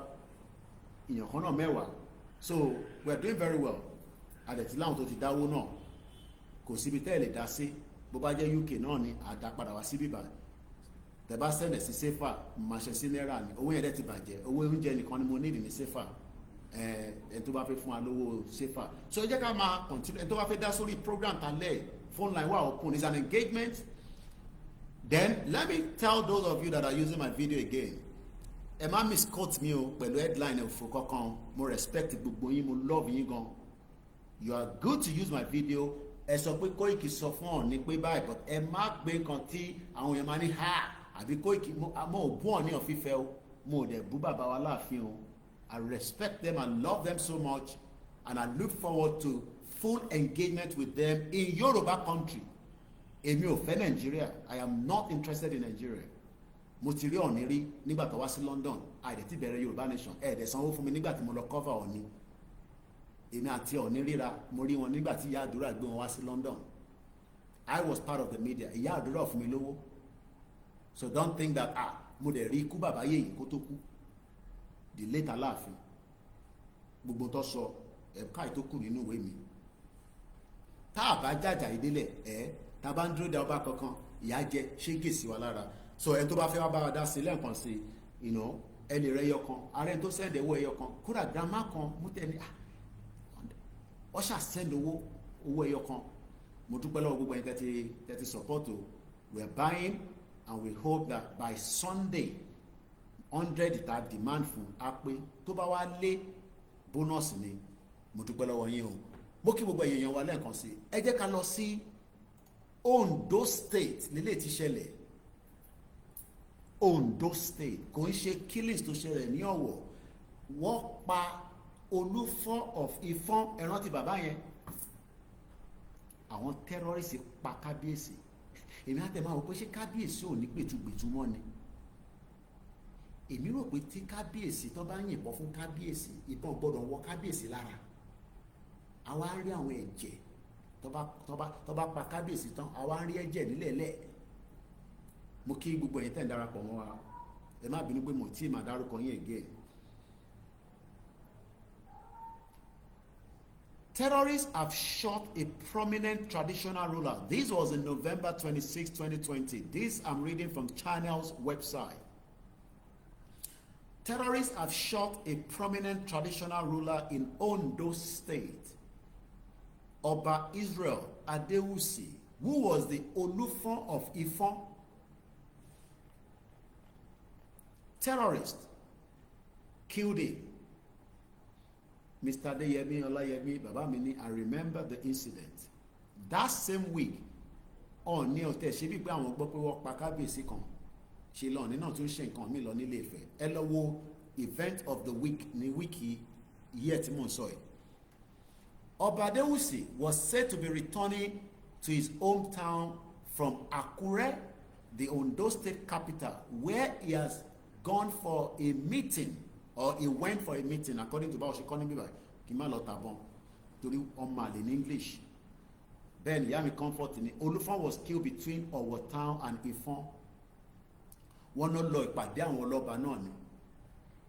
Ṣé àwọn ọba ló set wọn up ni àbí báwo? I don't think so, but it seems that terrorists were just waiting to ambush and take out anybody. Ọba ọ̀tẹ̀ ẹ̀pá fọ̀kan kọ́tẹ̀ ẹ̀pá pápápápápápápápápápá kọ́ba tẹ̀ disappear. Odindi ọba. Unbelievable. A source confirmed to Channels Television that the incident occurred on Thursday, adding that the monarch was shot. Ọmọ tán pè ní shot, wọ́n yìnbọn fún ọba, ìbọn wọlé. gan ta jẹ́ ọmọ kékeré bá gbọ́dọ̀ àbí èyí tẹ́ ń gbọ́ mi náà tẹ́ jẹ́ ọmọ Oòduà gbogbo nǹkan bẹ́ẹ̀ lé ẹ̀kọ́ àwọn bá ní lára náà. I don't know what happened, you know, bí ọba yẹn gbàgbọ́ fún ìṣẹ̀ṣe wọ́n kàn dé fìlà ọba because ebe ẹ̀rọ olúwo nísìn kábàkàbà ló kàn ṣe ń tiẹ̀ so tó bá yìnbọn fún olúwo nísìn kò ní á wọlé because kò lóun tó yẹ kó lò ó dẹ̀ lè máa dùn kó máa dọ́gbọ́n torí bàbá yẹn bá wèrè ní ọmọ ọ̀tá àgbàlagbà lòun olùkó tó ń ṣe yẹn 419 ní ó lè máa ní òun ṣe mùsùlùmí fáwọn Saudi ní láàárọ̀ tó bá dalẹ̀ ayé agbégbètúgbètú jáde nínú pálásẹ̀ á ní kọ́ bá òun tẹ́pọ̀ sí bó ṣe ń ṣe láyé ló ń ṣe lọ́run àwọn rẹ̀ tí dọ́rùn rí. The monarch was shot at Elegbeka community along the Ifon Benin Highway. Another source told Channels Television that the monarch was rushed to Federal Medical Center in Owo, where he died as a result of gunshot wound. That means pé ìbọn tó ń yìnbọn ọba yẹn ló pa ọba. Àwọn nǹkan báyìí kò tẹ̀ ká máa gbọ́ ní 21st century. Báwo làwọn ọba tàná ṣe ṣe? Báwo làwọn ṣe survive gbogbo ìjọ náà lọ́hùn? I don't know. Àtìgbọ́n yẹn. Now, I want to take you to Reuters. Again, I have done a short video this morning. Nigeria ò tí kúrò nínú máàpù àgbáyé o, ẹ̀yin tí ẹ̀ ń sáré pẹ̀lú Dúpọ̀ Nítìrì. Mo mọ̀ pé wà lábẹ́ program mi. All that is a fake news, okay? Ẹ tún lọ mú nǹkan míì kẹ́ tún wá present ẹ̀. Ṣé rí ìtẹ̀ present yẹn kò wọlé? Okay, that is not working because èmi ò mọ̀ bí tẹ́ ti gbọ́ news yẹn, but mo ti bá yín ṣe analysis ẹ̀ lọ wo fídíò tí mo ṣe 30 minutes náà ni. Nigeria àti China ṣì ní cordial relationship as of today. Ẹlẹ́gbẹ̀ka, okay, Mr. Idowu ẹni afẹ́ ní ẹlẹ́gbẹ̀ka ni kò ń ṣe ẹlẹ́gbẹ̀kẹ́, but ilé àwọn fi kọ́ ní bíbá rẹ̀. Oh, sorry, sorry, ẹlẹ́gbẹ̀ka. So, náà ni, sorry, apology. Gbogbo ẹ̀ náà la ṣe máa padà lọ sí school Yorùbá anyway. Now, Reuters, àwọn ń ṣe media outlet kékèké o, ní tó bá ti sọ confam ni o, kó tó lè sọ wọ́n ti mú confam ẹ̀ ni o. So, I will go with Reuters. Eléyìí ni 14. This article was posted on their website at 5:39 p.m., which is about 17:39 24 hours clock fáwọn tó wà ní UK. The headline, at least, that means pé ó possible pé numbers yẹn máa lọ sókè jù bẹ́ẹ̀ lọ. As at today ní news eléyìí, at least 51 people were killed in another attack in Plateau State. Now, Plateau State inú Nàìjíríà ló wà. Àwọn tó ń ṣe jàǹbá yìí wọ́n ti kúrò ní Nigeria. Do you know that the Fulanis are not leaving Nigeria? They are operating from Nigeria. How many of us know that? Ṣé mọ̀ pé Fulani tó ń ṣe jàǹbá tó ń pààyàn tó ń ṣe gbogbo tó ń ṣe kò ń ṣe pé tó bá pààyàn tó wọ́n máa sá lọ sí neighboring borders. Àwọn ti gba àwọn lẹ́ẹ̀kan débi pé sójà ò lè lọ síbi tó wà. And we are meant to be inside the one Nigeria. Ṣé gbogbo ọ̀rọ̀ Tinubu lórí security? Ìyẹn Tinubu ò lè pàṣẹ kankan mọ́ lórí security because Tinubu gangan sásàlà fẹ́ mi ẹ̀. Ìyẹn ló ṣe máa ń security tó pọ̀ tó máa káàkiri because ẹ máa wá wonder why are they moving with a lot of security because kí Fúlàní má bàa pa òun náà. Because the NSA, the DSS told Nigerians that they cannot defend us anymore, and it is already showing. 51 people were killed in another attack in Nigeria, Plateau State. Maiduguri, Nigeria, April 14. Reuters.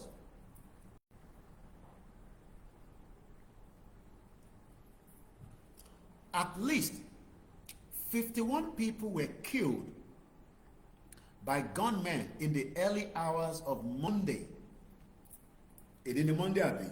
So ìṣẹ̀lẹ̀ tí mo sọ̀rọ̀ yìí, ó ṣẹlẹ̀ ní òru mọ́jú èní.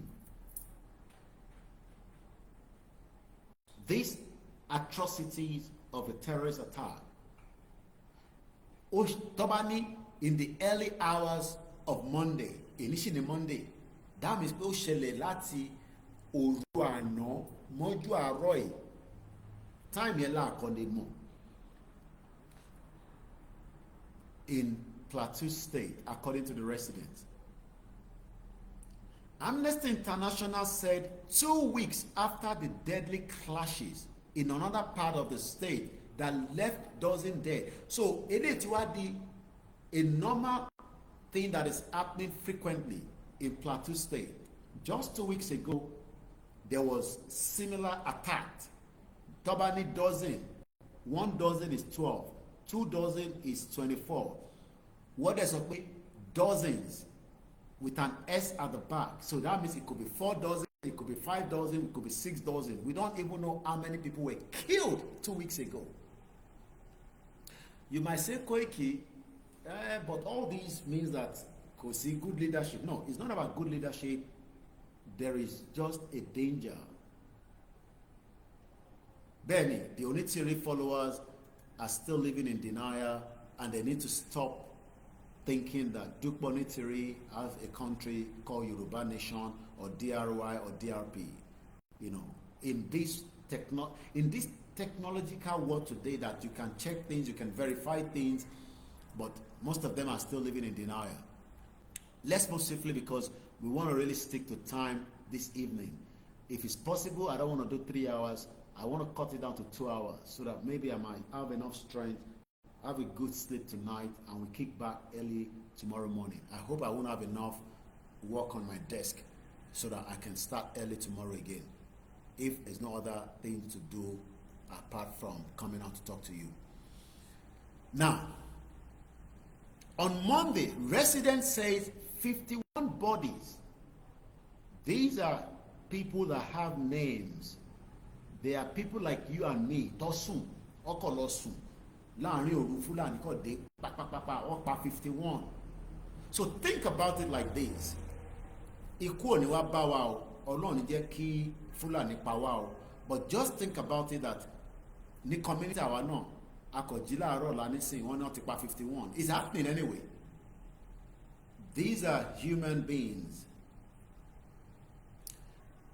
Somebody was telling me that ṣé Britain dey allow kí n tó ṣẹlẹ̀ ní Nàìjíríà kó máa ṣẹlẹ̀ ní England, ní Wales, ní Scotland, kó máa rí kankan ṣe sí.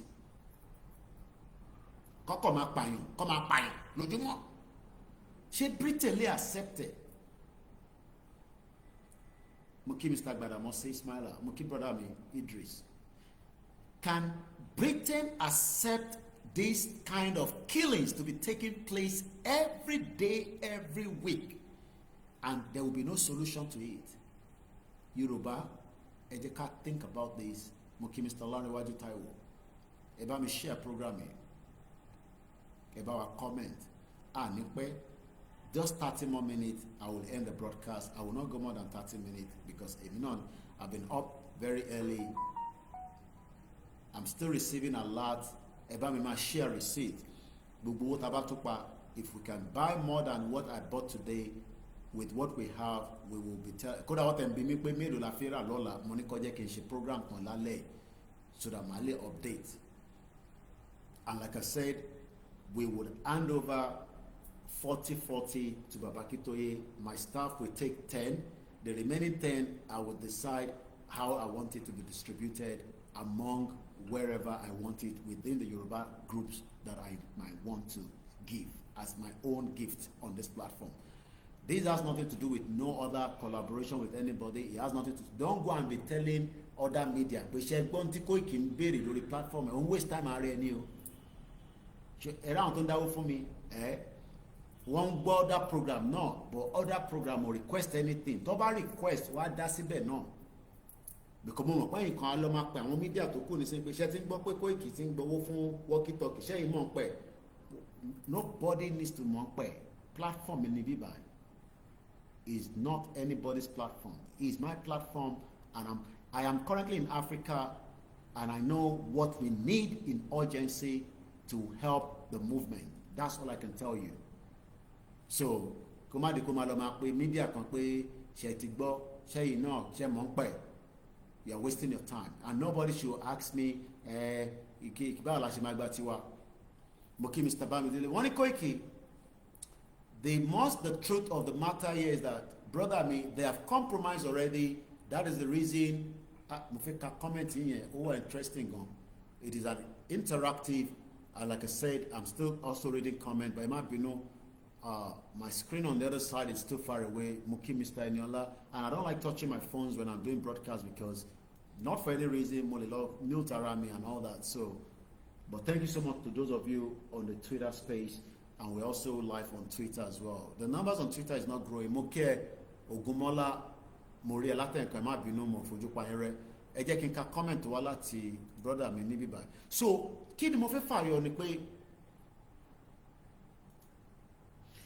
ṣé Britain lè accept, okay, ṣé Britain lè accept pé kí olóko bá dáko tán kémi wá rí màálù orí mi ò wá pé mo wá kó màálù sí inú oko lóko ní UK wọ́n wá ń jẹ lọ wọ́n dẹ̀ máa accept it. Mr. Bamidele ní Koiki,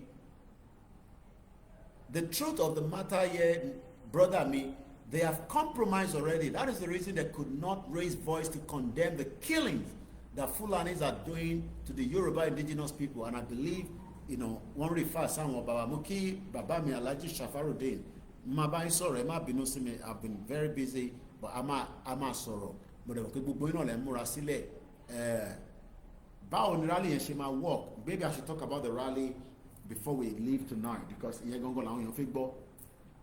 I did ask Babakito a couple of questions. Some of them I cannot tell you what I am aware of. I am aware of few things, but I cannot reveal anything. It will be like Mutidale Yoruba niye, and I'm sure you don't want me to do that. But what I can tell us is that I can encourage us that I am on the ground in Africa right now with Babakitoye. Láti wá fọwọ́ kún Babakitoye. Láti wá fọwọ́ kún ara wa. Torí ara wa la fi gbára wa lẹ̀ fún Babakitoye ti pé 90. Kọ́lọ́n jẹ́ kí bàbá yẹn túbọ̀ pẹ́ fún wa. Ṣé eléyìí ń sọ̀rọ̀ ṣé eléyìí charge ni tó ní battery? Ṣé kò charge ni? What's going on there? Má bínú. Pé system mi ní bíbá is a different thing from internal. I don't know. Anyway, àti fẹ́ parí program. Mo kí bàbá mi lẹ́ẹ̀kan sí gbogbo èèyàn lè mọ̀ṣọ́. Mo kí ẹ̀yin ní Badagry. Mo kí gbogbo ọmọ Yorùbá. Ibi ìbá gangan ni mo fẹ́ kẹ́ bá mi sọ fáwọn èèyàn ní platform pé tó bá ní Koiki ẹni rally máa dé kíní yìí ń pẹ́. Ṣó ń pẹ́? I don't think so.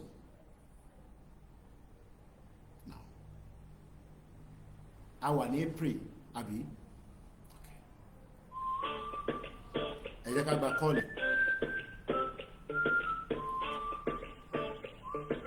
Ẹ jẹ́ ká sáré gba kọ́ọ̀lì torí pé a ní pẹ́ lórí prógrámì ẹ jẹ́ n fi lè sí tẹ́lẹ̀. Ẹgbọ́n sókè ní kíákíá torí àsìkò. Mr. Koiki, ẹ kálẹ́. Ẹ káàbọ̀. Ẹ kú ètò. Ètò nìyẹn. Ẹni bàjẹ́ fún bàbá mi. Àmín. Mo kàn fẹ́ dá títò díẹ̀ ni mo fẹ́ encourage àwọn ọmọ Yorùbá. Mo kí gbogbo ọmọ Yorùbá ní eréko lẹ́yìn odi lápapọ̀. Mo kí gbogbo yín ẹ kú àmọ́mọ́ ara ẹ kú rẹ̀ àdílẹ̀ lè rí lágbára lọ. Àwọn tó máa ń pè pé kò sí tó ń jẹ́ rally gbogbo ẹ̀yin tẹ́ máa ń pè tẹ́ máa ń sọ pé kò sí tó ń jẹ́ rally kò sí tó ń jẹ́ kinní kan ẹ lọ stop ẹ̀.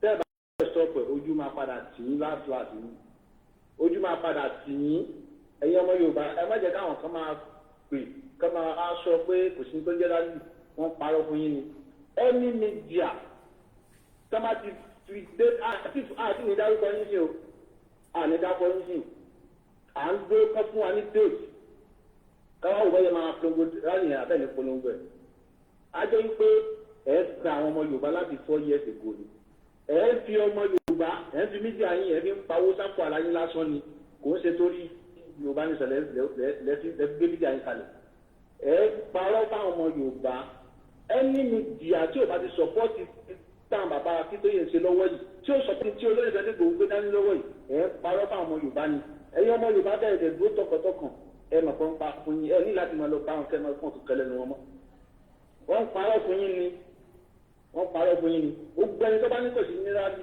irọ́ náà pa fún yín irọ́ ò náà pa fún yín àwa tá a wà nílànà kan tó ṣẹlẹ̀ ẹ lè jẹ́ ká sọ fún yín gbogbo ẹni tẹ́ wà sí àkórà yẹn ẹ̀yin ń tẹ́ ní sọpọ́ọ̀tì lásán lóní àwa la máa ṣe finishing àwa tá a wà ní gẹ́gẹ́ ní lami final kìíní àwa la máa ṣe finishing àwa la máa dojúkọ tó bọ̀ tí yín ní kẹ́ sọpọ́ọ̀tì wa ògbélé táwọn ẹlòmíì dé síbi àsọ̀rọ̀ àti parọ́ fún yín ẹ̀ ń sọ wípé wọ́n ní wọ́n mú déètì wọn àná sí wọn kí n ti yín sẹ́yìn lè wà ń bẹ ẹgbẹ́ bàbá yín jáde nà ẹ ò lẹ́gbẹ́ ni àbẹ́ ìlàbúrò tó lè bọ́ síta tó lè lọ abẹ́sì nàìjíríà kọ́tẹ̀ ẹ máa tó sí kọ́nà bìkan àwọn ọmọ máa parọ́ fún yín adùn yín pé kò ń ṣe bọ́ọ̀sì yín ohun tọ́tọ́ tó tó èrè pẹ̀lú pọ̀ síta ọmọdé ló ń lọ báwọn kan bá gbé pèsè kọ́nà kan tó parọ́ fún yín pé ẹ̀tọ́ bàbá yẹn ti rọ́nà pa fún yín àwọn ènìyàn ọlọ́ọ̀ni yẹn ó kù díẹ̀ ní ojúmọ́ adé ti gbogbo yín tẹ bá sọ pamọ́ síbi kan tẹ́ ń pàṣẹ owó bàbá yẹn jẹ tẹ́lẹ̀ lọ́ni wọ́n pa fún wọn tó pa fún yẹn wọ́n pa fún ọmọ Yorùbá ó kù díẹ̀ ní ojúmọ́ adé tì yín tó bá yá tí gbogbo ẹ̀ bá padà gbó tó bá sì padà gbó níbi tẹ́ bá fẹ́ kẹ́kọ̀ọ́ ojú sí amáwò ẹni mídíà tí ó àní sọ̀rọ̀ sí o àní ti sọ̀rọ̀ àdúrà wà gbé ẹgbẹ́ pápí déètì síta lẹ́nu káwárí mídíà kan tó lóun ṣe Yorùbá nation kọ́ ọmọ jáde kọ́ ọmọ ìpolongo rá nìyẹn a máa kọ́ lórúkọ yín yá ọ̀sùn ni a máa polúkọ yín síta àlejò káwọn Yorùbá mọ orí ìyẹn tẹ jẹ́ à ń dóde ìlú ni ó kù díẹ̀ ni à ń dóde yàrá kan ó sọ yín à ń sọ gbogbo yín lẹ́yìn parọ́ fọmọ Yorùbá tó pé tẹ́lẹ̀ rẹ̀ pé omi máa sọ fún ọmọ máa sọ ní fáwọn ẹtì ẹ̀gbẹ́ orí ní oríta inú wo lórí ìta òkú lórí ọmọ máa parọ́ fọmọ Yorùbá ẹ̀yìn tí níjà tó níjà ẹ̀ parọ́ fún ọ pé kìíní kan wọ́n dẹ̀ ń táyín sẹ́ni tó lẹ́yìn ọ̀tún ní níjà ẹ̀ ṣe ní àtàbá ní àwọn Akíntóyè àtúnlẹ̀ ìsàndókè wọn kí báwọn ṣe ní tù bẹ́ẹ̀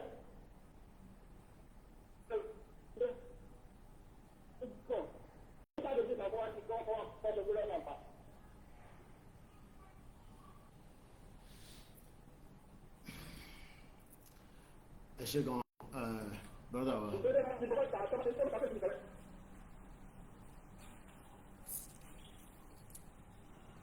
ẹ ṣé gan bàbá wa ẹ ṣé gan ni àwọn èèyàn ti gbọ́ yín wọ́n dẹ̀ ti gẹ́ẹ̀tì intense Ọlọ́run Elédùmarè a tì wá lẹ́yìn kò ní ti wà lójú ojú ò ní tì wá àwọn tó fẹ́ kójú tì wá ojú ò ní tì wá ẹ ṣé gan ni brother mi ẹ jẹ́ kí n sàn kankan fún yín I am home right now because of the rally and I'll leave it like that gbọ́ mi dáadáa I just left not too long ago. I've just gone back to see the wife, the children, and do one or two things. I am back in Africa because of this rally. And I'll just leave it like that. Okay? So what does that way? Èmi náà ti on the ground. Mo sí ní London mo báyìí, mo wà ní on the ground pẹ̀lú bàbá Akíntóyè.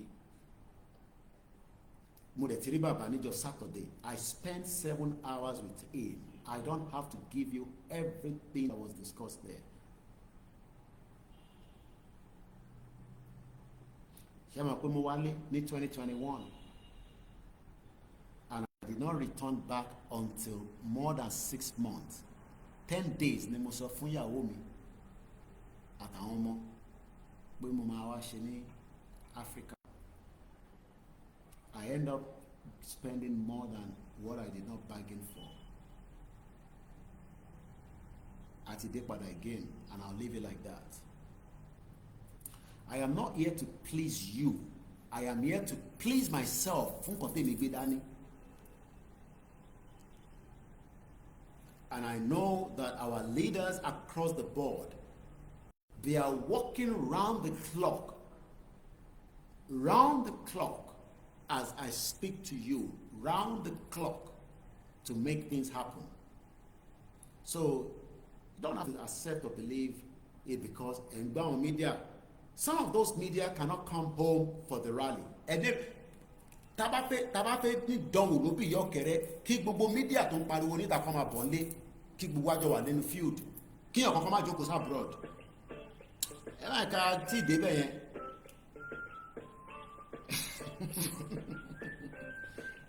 Ẹni kẹ́bí bọ́ọ̀dì máa bọ̀ ní padà. Ìbá fẹ́ jà fúnra wa ni kí là ń ṣe lábúrò kí ó bá máa bọ̀ ní àwọn mídíà yẹn. Ẹ bá tètè gbóhùn sókè.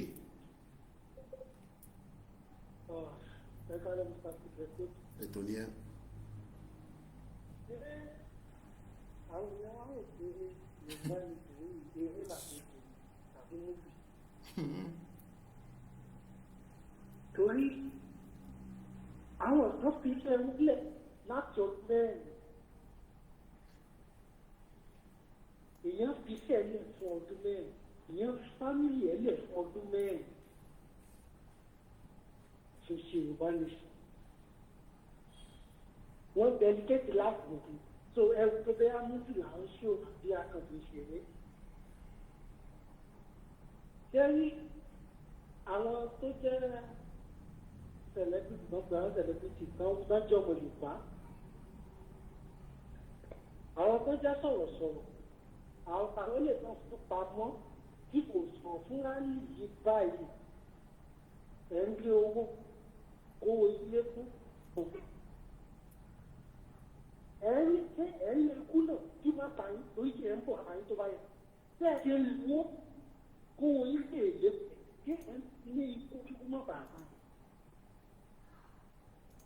Orí táìmù ta wà yìí, kó jẹ́ 100 ní ajá wà láyé gbàgbẹ́ no going back. Àwọn àkàrẹ́ gbogbo tó bá fẹ́ dà kó dà. Àmọ́ ṣẹ́yìn ìdákẹ́ ẹ̀ sọ̀rọ̀. Mo fi Ọlọ́run fi bẹ̀ yín. Mo fi ìyá ètò tó máa ń ọyọ tẹ́ ẹ mú mo fi bẹ̀ yín. Tá a bá dá pásítọ̀ ẹ̀rọ akẹ́ ẹ̀ fọ́. Ọba Yorùbá tí ó sọ̀rọ̀. Olórí Yorùbá tí ó sọ̀rọ̀. Pásítọ̀ Yorùbá tí ó sọ̀rọ̀ sí rálì. Bàbá jáde ẹ má rí nà òfò ẹ jòkó ọmọ ẹ má rí nà ò. Lórí wà láì tọ́ọ̀tì yẹn máa ń bọ́ lẹ̀. Kí kékeré ọmọ Yorùbá lórí sẹ́yìn àti tìjìtà kò nira wà láì wá ti dé ní. Àwọn èèyàn máa gbé jáde, a máa gbà á máa fi fún ọ́nà.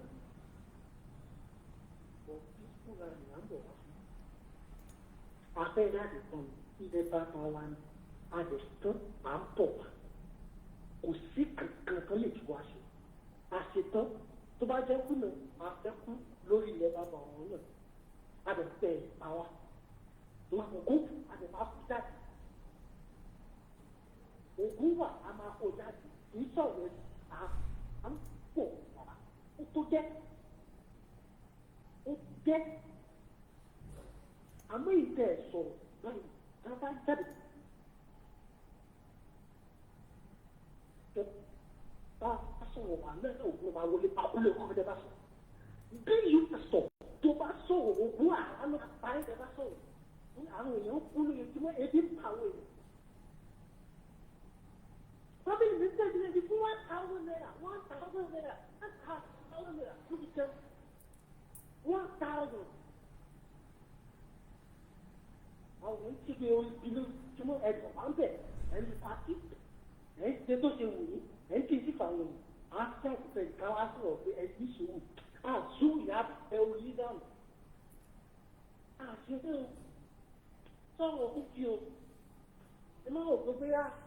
Ilé tó ti tẹ̀lé lọ́hùn yẹn gbogbo ilé ìtẹ̀ ìwá pé irọ́ ni àmọ̀ kẹ́kẹ́ rẹ̀ wá fẹ́ mọ̀ nípa àtẹ̀jì bẹ́ẹ̀ lè mọ́ ọ̀sẹ̀ tó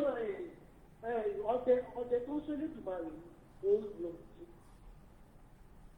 àṣírí tẹ̀ ń wá tẹ̀ fẹ́ mọ̀ bẹ́ẹ̀ ṣe pariwo kiri yẹn bẹ́ẹ̀ lè mọ́ àmọ́ tá a bá dàgbé àtúnṣọ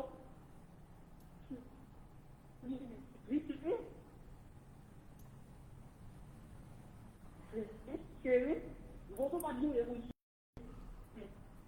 pílátọ́ọ̀mù tó wà ó bá sílé tọ́mọ tí owó ni tí mo bẹ̀rẹ̀ kí ẹ máa wí no tàbí rí eléyìí wàhálà àtàkùn fẹ̀ à ń sọ fún ẹjọ́ ti sọ̀rọ̀ báyìí bàbá jáde tán mo fi ọlọ́run mo fi bẹ̀yìn ẹ má sọ̀rọ̀ ọ̀hún ṣe sọ̀rọ̀ àwọn orí ara fi fàgbọ́n o orí ara fi fàgbọ́n àlè kò sẹ́ni tó lè dá dúró kó dé ní 100 ẹ̀ máa jà lẹ́ẹ̀kan sí mo kí bàbá mi Adam Smart mo ní tí bá ti dé táwọn yín màá jẹ́ kẹ́ mọ̀ láìpẹ́ láì jìnnà kò ní pẹ́ mọ́ ká tó mọ ọjọ́ méjì mẹ́ta màá jẹ́ kẹ́ gbọ́. Mo kí gbogbo ẹ̀yin ọmọ Yorùbá mo kí bàbá wa Alhaji Muhyiddin Ọláyínká Ògúnwálé mo fi tọ̀ọ̀tọ̀ mo fi kí gbogbo ẹ̀yin àfa wa mo kí bàbá mi John Múyìwá Ògúnmúyìwá mo kí àṣírí kọ̀kọ̀ Elédùmarè mo kí ẹ brọ́dà mi mo lọ bẹ́ẹ̀ mo kí bàbá wa Adéyẹmí Ọláyẹmí mo kí gbogbo ẹ̀yin tí Agége mo kí bàbá wa Ọládàpọ̀ mo kí Mukaila Salim mo kí olórí ẹbí mo kí Ọmọlọ́lá Adéyẹmí mo kí brọ́dà mi dáadáa mo kí Azeez Shakiru èèyàn yìí Adégoróyè mo kí yín Ìdòwú Ẹniafẹ́ mo kí yín dáadáa wọ́n ní Nigeria will soon catch fire because CBEX has crashed and people money has been taken away this evening.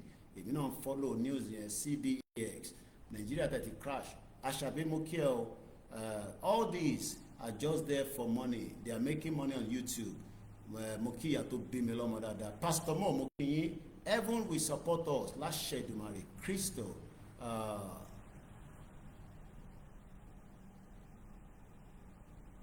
Moki Sonki. Moki Aziz. Ni Miami. Mo kí ẹ̀gbọ́n mi ní triple DRS mo kí Mr. Mike for real ṣẹ̀rí ẹ̀yìn kan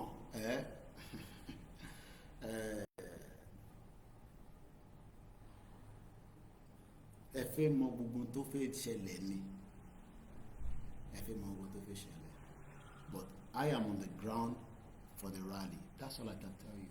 I have left London to come home for the upcoming rally. That's why I have left London. Ìjọba bá ti ló ti yá èmi sí so kò ní jẹ́ pé ìgbà tó bá ló ti yá màá ṣe máa wọ plane. Do you know it's not easy to travel from continent to continent? A máa pẹ́ but I am just within the borders.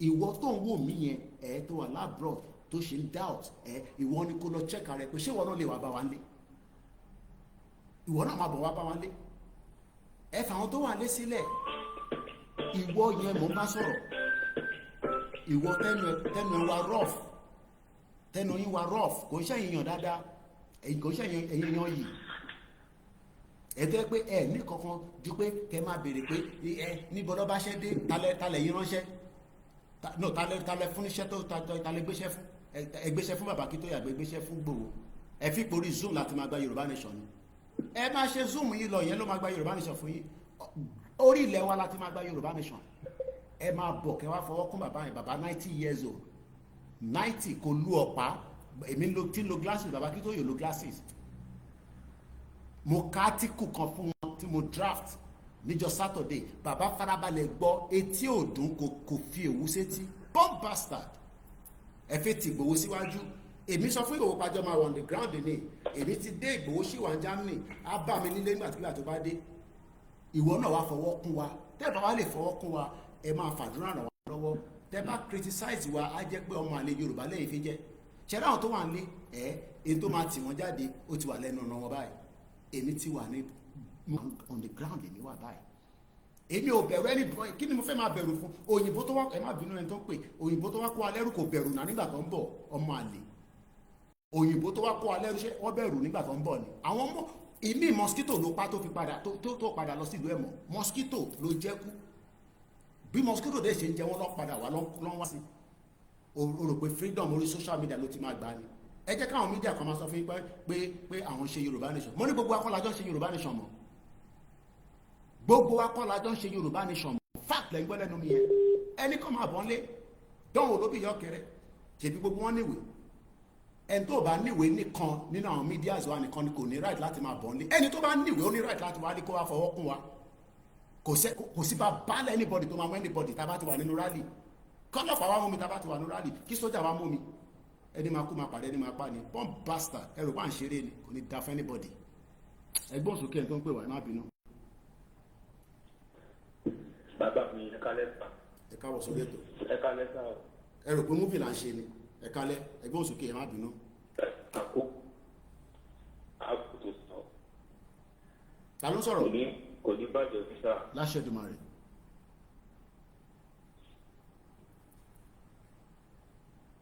mo sọ látò ń pè àwọn ọmọ yìí. ẹgbọ́n sókè ẹ máa sọ̀rọ̀ lọ mo ti yọ kúrò speaker ọ̀dà pé speaker yẹn gan kò jẹ́ kí n gbọ́ yín dáadáa ẹ máa sọ̀rọ̀ lọ mo ti yọ kúrò speaker cause sometimes speaker yẹn ilẹ̀ dẹ̀ ti ṣú gan sẹ́ẹ̀ ẹ máa sọ̀rọ̀ lọ báyìí. inú mi dùn pẹ̀lú àwọn tí wọ́n sórí ètò ní àṣálẹ̀ because nígbà tí a jáde nígbà yẹn àbí àwọn ojú náà bá yẹn tí wọ́n pa pé bàbá lọ sáwọn ilé lọ́n forí pamọ́ kò sọ fún wa àwọn ò sí ilé wọ́n á sọ fún orí wọn pé àwọn ò sí ilé bẹ́ẹ̀ bóyá ṣe yẹn bó dẹ̀ ṣe wà bóyá lẹ́lẹ́bí tí ẹ̀rọ náà ti gbà pé ìgbé ti bàjẹ́ bọ́ wá tálẹ̀ ti bàjẹ́ bọ́ wọ́tawọ́tá wà lé mọ̀ ń ṣe nǹkan nínú ilé lọ́wọ́ mo kọ̀ kó kò ní ta ló wà lẹ́nu ọ̀nà àti mọ̀lẹ́sì pé mo èmi wú bá kan nìyẹn tó pọ̀ mọ́ sẹ́yìn ìtẹ̀kílẹ̀ fẹ́ ọ ní ẹjọ́ sáà ṣé àwọn lè bá mi fọ aṣọ àwọn máa gba aṣọ fọ ẹ̀mí máa gba aṣọ fọ ẹ̀mí oníyàwó ìpàṣọ kì í fẹ́ òkú bá mi fọ ọ̀nà ẹjọ́ tó rọ ṣé òun lè rú tóun lè fi jẹun. kábíyèsí lédè rẹ. wọ́n kíyẹn wá tó sí mi lọ́kàn ní àárọ̀ ìpè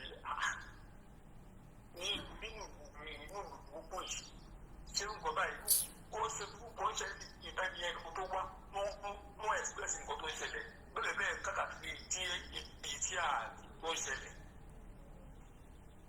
ó ti gòkè nìyẹn ó ti fi gbogbo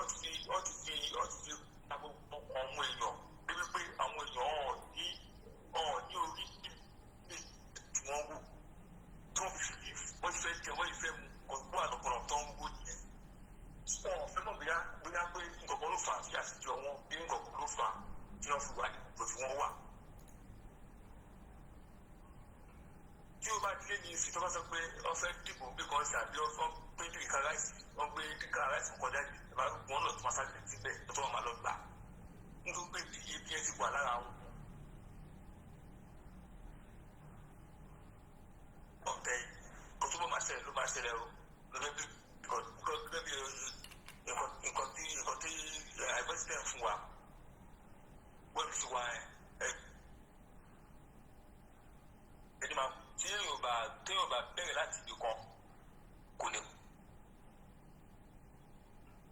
àti kan tí ọ̀kì máa ń kí ohun aláṣẹ ẹni tó ṣe kan ọ̀kì máa ń kíkú ṣẹ́ ẹni tí ó sì mọ̀ parí ló máa ń kíkú ṣẹ́. bó ṣe rí gan pẹ̀lẹ́ sọ́yìn.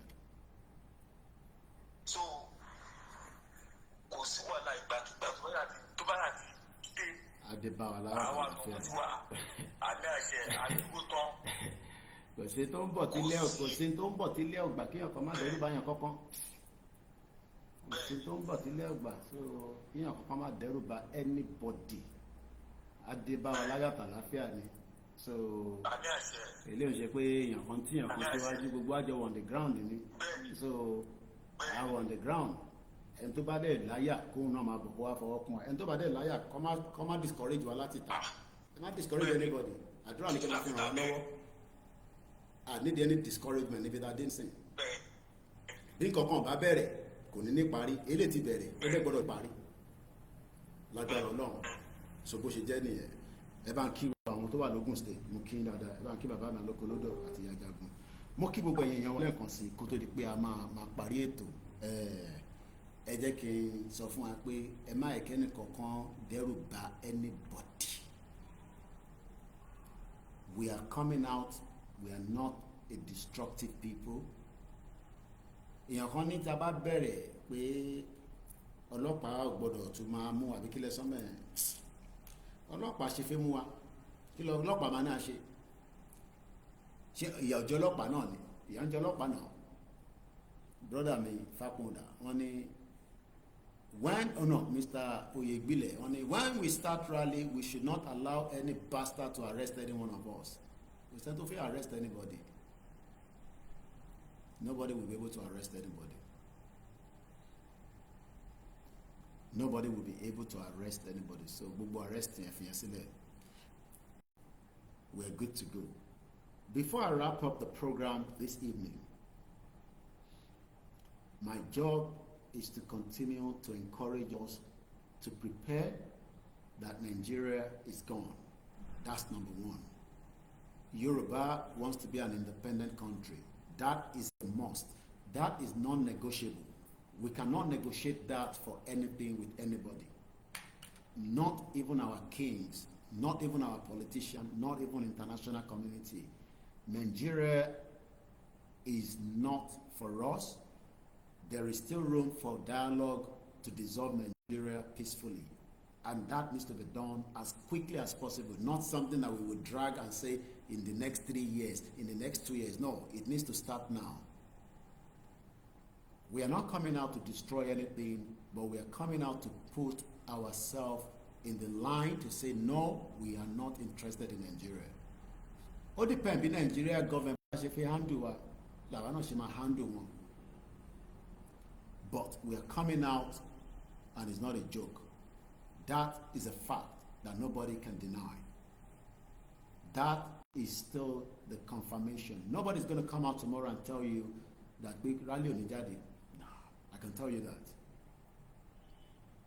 Sharon don't try to play down rally, right? Don't was skeptical about the rally. They know themselves, especially some of our medias. They're very skeptical. They keep talking about Nigeria is not good, Nigeria is not well, Nigeria is sick, Nigeria is that. And activate ní nǹkan tó lè push wa kúrò nínú Nigeria tó good yẹn, what they promoted. And you ask and wonder yourself, you know, so what has been the reason why they have been involved? Aṣáára àwọn tó bẹ̀rẹ̀ tó ṣe mọ́, ìgbọ́n ní tẹ́ni ọmọlógún wà nísìn, ó ti bá tiẹ̀ lọ́n tiẹ̀, ó ti ṣe wọn bá tọ́lọ́run. And she has left. And many more like that came in and they've gone. Even Lady Best, what? Lady Best is not talking about Yoruba Nation anymore. Ó ti ṣe wọn bá tọ́lọ́run, ó ti lọ. Sister wa tó wà ní America náà, ó ti ṣe wọn bá tó máa lọ. So they've done their best and they've moved on. So àwa táwa jókòó ti pé until we see the final result, we will continue to go in line with what Babakito is saying, which is that we're coming out for rally. It's as simple as that. Our demand needs to be met. So kò sí bẹ̀rù fún yẹn. So let us get that message out one more time to those of you at home. So yes, we don't need any discouragement. Níbi tá dé. Èèyàn kan máa discourage wa. A ti kọjá stage discouragement. Nigeria ti fojú ara hàn. Gbogbo tó lóye sọ pé máa ṣẹlẹ̀ ló ti ń ṣẹlẹ̀ lọ́wọ́lọ́wọ́ yìí. Kódà ó ń ṣẹlẹ̀ ju more than in that they expect. 51 people were killed today. Do you know the number? Do you know what Moki Olajire Koka? Olakunle Moki Abdullahi Moki Fagbemileke. Ẹmọ tán pè ní 51. Wọ́n pa èèyàn 51 nínú ìlú kan. President ò sọ̀rọ̀, vice president ò sọ̀rọ̀, senate president ò sọ̀rọ̀, ìwọ wá ń sọ pé ó ṣe ní country. Ó ní country mọ́, kò sí Nàìjíríà ti tán, kò sí nǹkan kan tó ń jẹ́ Nàìjíríà mọ́. Government kò lè protect wa. That means Nigeria is dead, it's gone. Kò sí nǹkan kan tó ń jẹ́ Nàìjíríà mọ́. Ọkàn fi Nàìjíríà wọ́n fi ṣe camouflage nísìnyí. Ṣé wọ́n fi pè tí gbogbo wàhálà bá bẹ̀rẹ̀ nísìnyí senate president máa dúró ni? Ó gbogbo wọn máa sá lọ ni. Gbogbo wọn máa ya dànù ni, wọ́n máa sá lọ. Wọn ò lẹ́mìí ẹ̀. Sójà tó bá dẹ̀ jáde tó bá náà fi ṣe jàǹbá sójà yẹn tójú ẹ̀ bá rí tọmọ Yorùbá bá fojú ẹ̀ rí á máa lọ ròyìn fáwọn fámìlì ẹ̀. So we don't need anybody to come and discourage us where we are right now. We have told them we want Nigeria to dissolve in the last 5 years and they refuse to. Ẹ má wọrí pé àwọn bàbá kan tẹ̀lé yín, àwọn èèyàn kan máa support or ní support nígbà tójú ẹ̀ bá ṣe bí gbogbo èèyàn lè yà ń jẹ nísìn. Láti ìyàwó jẹ ní Nàìjíríà. Iná ni kò sí, omi kò sí, títì kò sí. Mo kí Mr. Bamidele. So yeah, Nigerian police told stop kidnappers. Ordinary kidnappers will stop it. And they don't have the numbers. Gbogbo security Nigeria pátá sójà ní gbogbo kò tó 2 million. Don't protect ìlú tó lè protect. So kí ló dé tá ní sójà tiwa, ọlọ́pàá tiwa nígbà tá bá ní country tiwa tó máa take care tó máa protect 70 million people. Kí la ní di 2 million tó lè protect anybody. So mo kí gbogbo alẹ́ nǹkan sí Elédùmarè kò ní fi wá sílẹ̀. So ẹ má yẹ kí èèyàn kan dẹ́rù bà wá. Èèyàn kan ò lè ibi tẹ́ dádé lálẹ́ yìí, èèyàn kan ò lè dẹ́rù bẹ̀ mí o, èmi ò mọ ẹ̀yin o. Kò sẹ́ni tó lè dẹ́rù bẹ̀ mí níbi tílẹ̀ ṣú dé lálẹ́ ìyẹn àti yọ kúrò lára. Nobody tó lè dẹ́rù bà wá lórí ìrìn àti ìtagbé dání. Sometimes I read people's messages and say all kind of things. Màá kàn brush aside ni. Tí wọ́n lọ sọ yẹn. Ọlọ́run ò ní sọ̀kalẹ̀ wá, Ọlọ́run ti fi rẹ̀ wọ̀n wá, àwa ní ká lọ provide ta fẹ́ ṣe. Ọlọ́run ti fi rẹ̀ wọ̀n pé kò sí nǹkan tó ń jẹ́ Nàìjíríà. Ọlọ́run dẹ̀ ní fi wá sílẹ̀ torí Ọlọ́run kì í ṣe alábòsí. So bó ṣe jẹ́ nìyẹn, mo kí gbogbo wa bẹ́ẹ̀ ni bẹ̀rù kọ́kàn sí mo kí Dizzyman 1 2 3. So like I said, I just want to stick to the 2 hours and we are right on the dot 7 minutes past.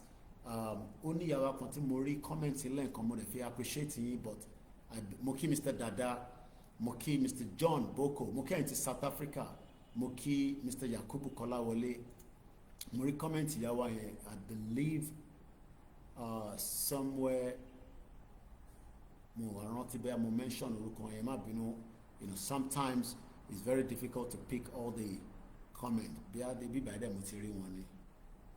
But I think somewhere on the Koikimedia they do Mr. Lawale, I think I've mentioned you.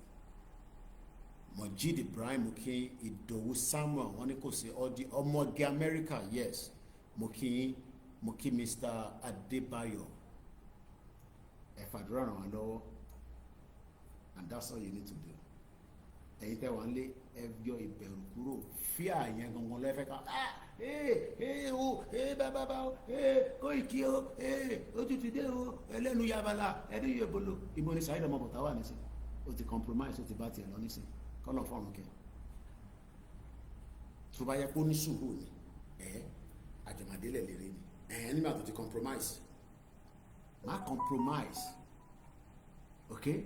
Má compromise. Owó ṣì ń wọlé, ń bounce wọlé. A máa ra more than 8 ara lẹ́ni mo ti rí. I know that. Mo mọ ètò wà l'account. 8 ara ní walkie-talkie, a máa ra jù bẹ́ẹ̀ lọ lọ́la. Má compromise. Tá bá ní extra dáadáa tó pọ̀, á tóbi tó ẹ kó tó. Internet fi ṣe sí pọ̀. Preparation la wà lẹ́nu ẹ̀ nísìn. But mo ti mọ date. Bàbá kí tó yóò sọ date sí mi létí. But a ti wà ní preparation for the rally. Torí rally ni mo ṣe wá láti London. Tó bá yẹ, mo fi London sílẹ̀. Iná wà ń bẹ̀, omi wà ń bẹ̀, gbogbo nǹkan ń bẹ níbẹ̀. Tí bá fẹ́ ṣiṣẹ́, mo níwèé láti ṣiṣẹ́, mo fi sílẹ̀, mo wá bá yín pé kájọ ṣe rally yẹn. Àwọn mídíà tó kù, tó bá lè wálé, ẹni kan máa promote rally.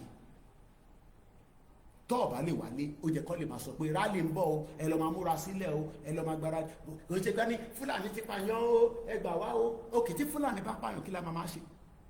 ìyẹn la máa pariwo lórí social media lójoojúmọ́, lórí YouTube. Èmi ò ní àwọn kan gbọ́ lórí YouTube, ṣé yẹn la máa pariwo wọ́n ti pa wá o, wọ́n gbà wá o, ta ló máa gbà yín? Kò sẹ́ni ayé anybody, kò sẹ́ni tó kàn wọ́n pẹ̀lú ayé tiwa làwọn ń lé lọ báyìí nísìn. Adẹjọ́ máa lé ní, adẹ máa bá ọwọ́ adẹ máa tẹ̀. Kò sẹ́ni kankan, àgbáyé busy gan, ilé ayé yìí busy gan. Kò sẹ́ni kankan tó ń bọ̀ wá rescue wa, àwa la máa kọ́kọ́ gbára wa sílẹ̀ kẹ́ni kankan tó wá rescue wa. Nígbà tó bá wo kí ló ń ṣẹlẹ̀ nísàlẹ̀ mẹ́rin náà, máa ní àwọn ọmọ Yorùbá ló ní àwọn lọ́wọ́ gígé tó lọ. Kò sẹ́ni kankan tó máa gbẹ ẹnì kankan sílẹ̀. Okay? Nobody is coming to rescue you. Take this to the bank. And nobody has the monopoly to violence. Ṣùkúnú wà lórí tiwa. Ṣé ní gbogbo ìtí Fúlàní ṣe yẹn? Ṣùkúnú tó ju tiwọn lọ, ó wà lórí tiwa. Àwọn 16, 18, wọ́n threaten wọn, wọ́n gbébọn, wọ́n pa wá. Wọ́n pa ó kù díẹ̀. Ṣùkúnú wà lórí everybody wa. So mo kí gbogbo alẹ́ nǹkan sí, like I said, I don't want to go more than the hours that I've decided. Mo kí bàbá mi Boboye. Nigeria is a business center, it's not a country. Ọmọ Yorùbá ìdìde látọ̀dọ̀ ẹ̀gbọ́n mi Yẹmí Fátókí. Ọláwálé Táíwò, wọ́n ní Nigeria is gone. Mo kí ẹ̀yin tẹ́ wà ní Brazil. Bàbá wa kan pè mí láti Brazil. Mo kí yín ní Brazil. Mo kí ní India. Mo kí ní gbogbo ibi tẹ́ bá wà. Ìwọ tó bá ṣe náà ń tẹ̀lé Dúpẹ́ Onítìrì. Kò sọ́nà bí ìjìnlẹ̀ da àti wálé àlè kọ́ wá ṣe táwa ṣe. Ọ̀rọ̀ social media kọ́ là ń sọ mọ́ nísìnyí, a ní ká wálé kájọ fọwọ́ kàn tó wà nílé. Wo Nàìjíríà tó síbi tó wà kò jìnnà sí mi, kò ń ṣe ọ̀rọ̀ 6 hours mọ́. Ẹgbẹ́ lé ní àwà tó sílé la wà nínú Africa to Africa lájọ wà nísìnyí. Ìyẹn kọ́ ò lè threaten anybody níbi tá a dé nísìnyí. Nobody ò lè threaten anybody, wò mí dáadáa. Koiki ni mò ń jẹ́, ẹ lè threaten anybody nínú wa, kò ṣe mí nìkan. Ẹ lè threaten àwọn ọmọ wa tó wà nílé.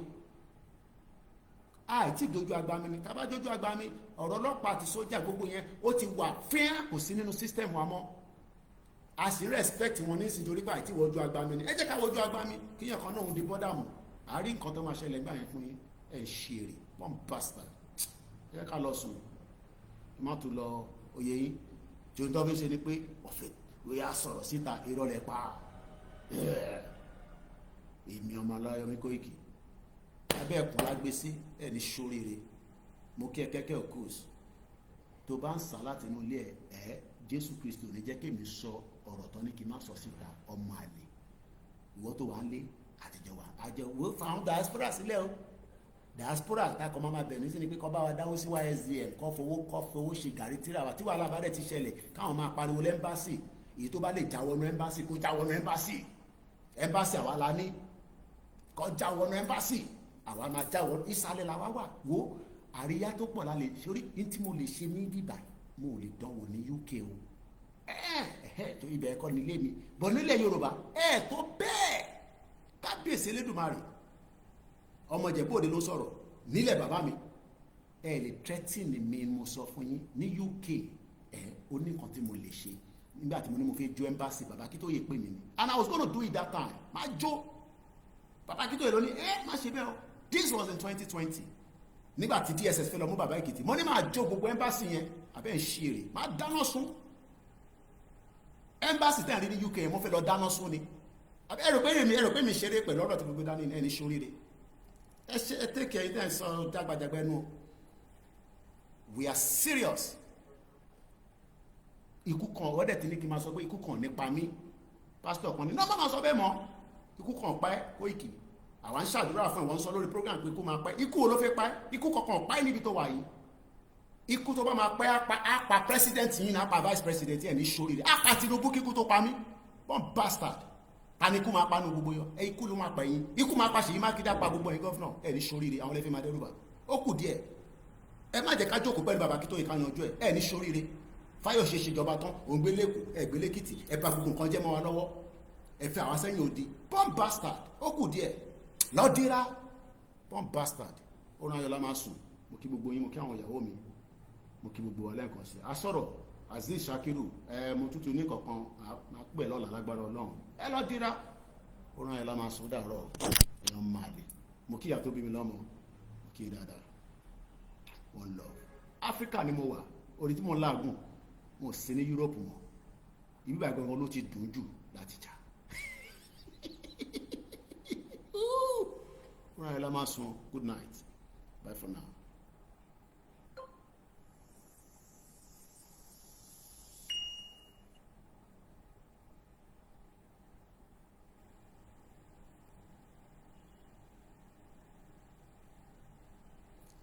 Mo kẹ́ tèmi lórí Twitter space ọmọ Akin Ọlákúnlé One Love orin alamasun. Ẹ̀yin tèmi lórí Mixlr oníjù bẹ́ẹ̀ lọ One Love Ògúnmọ́lá.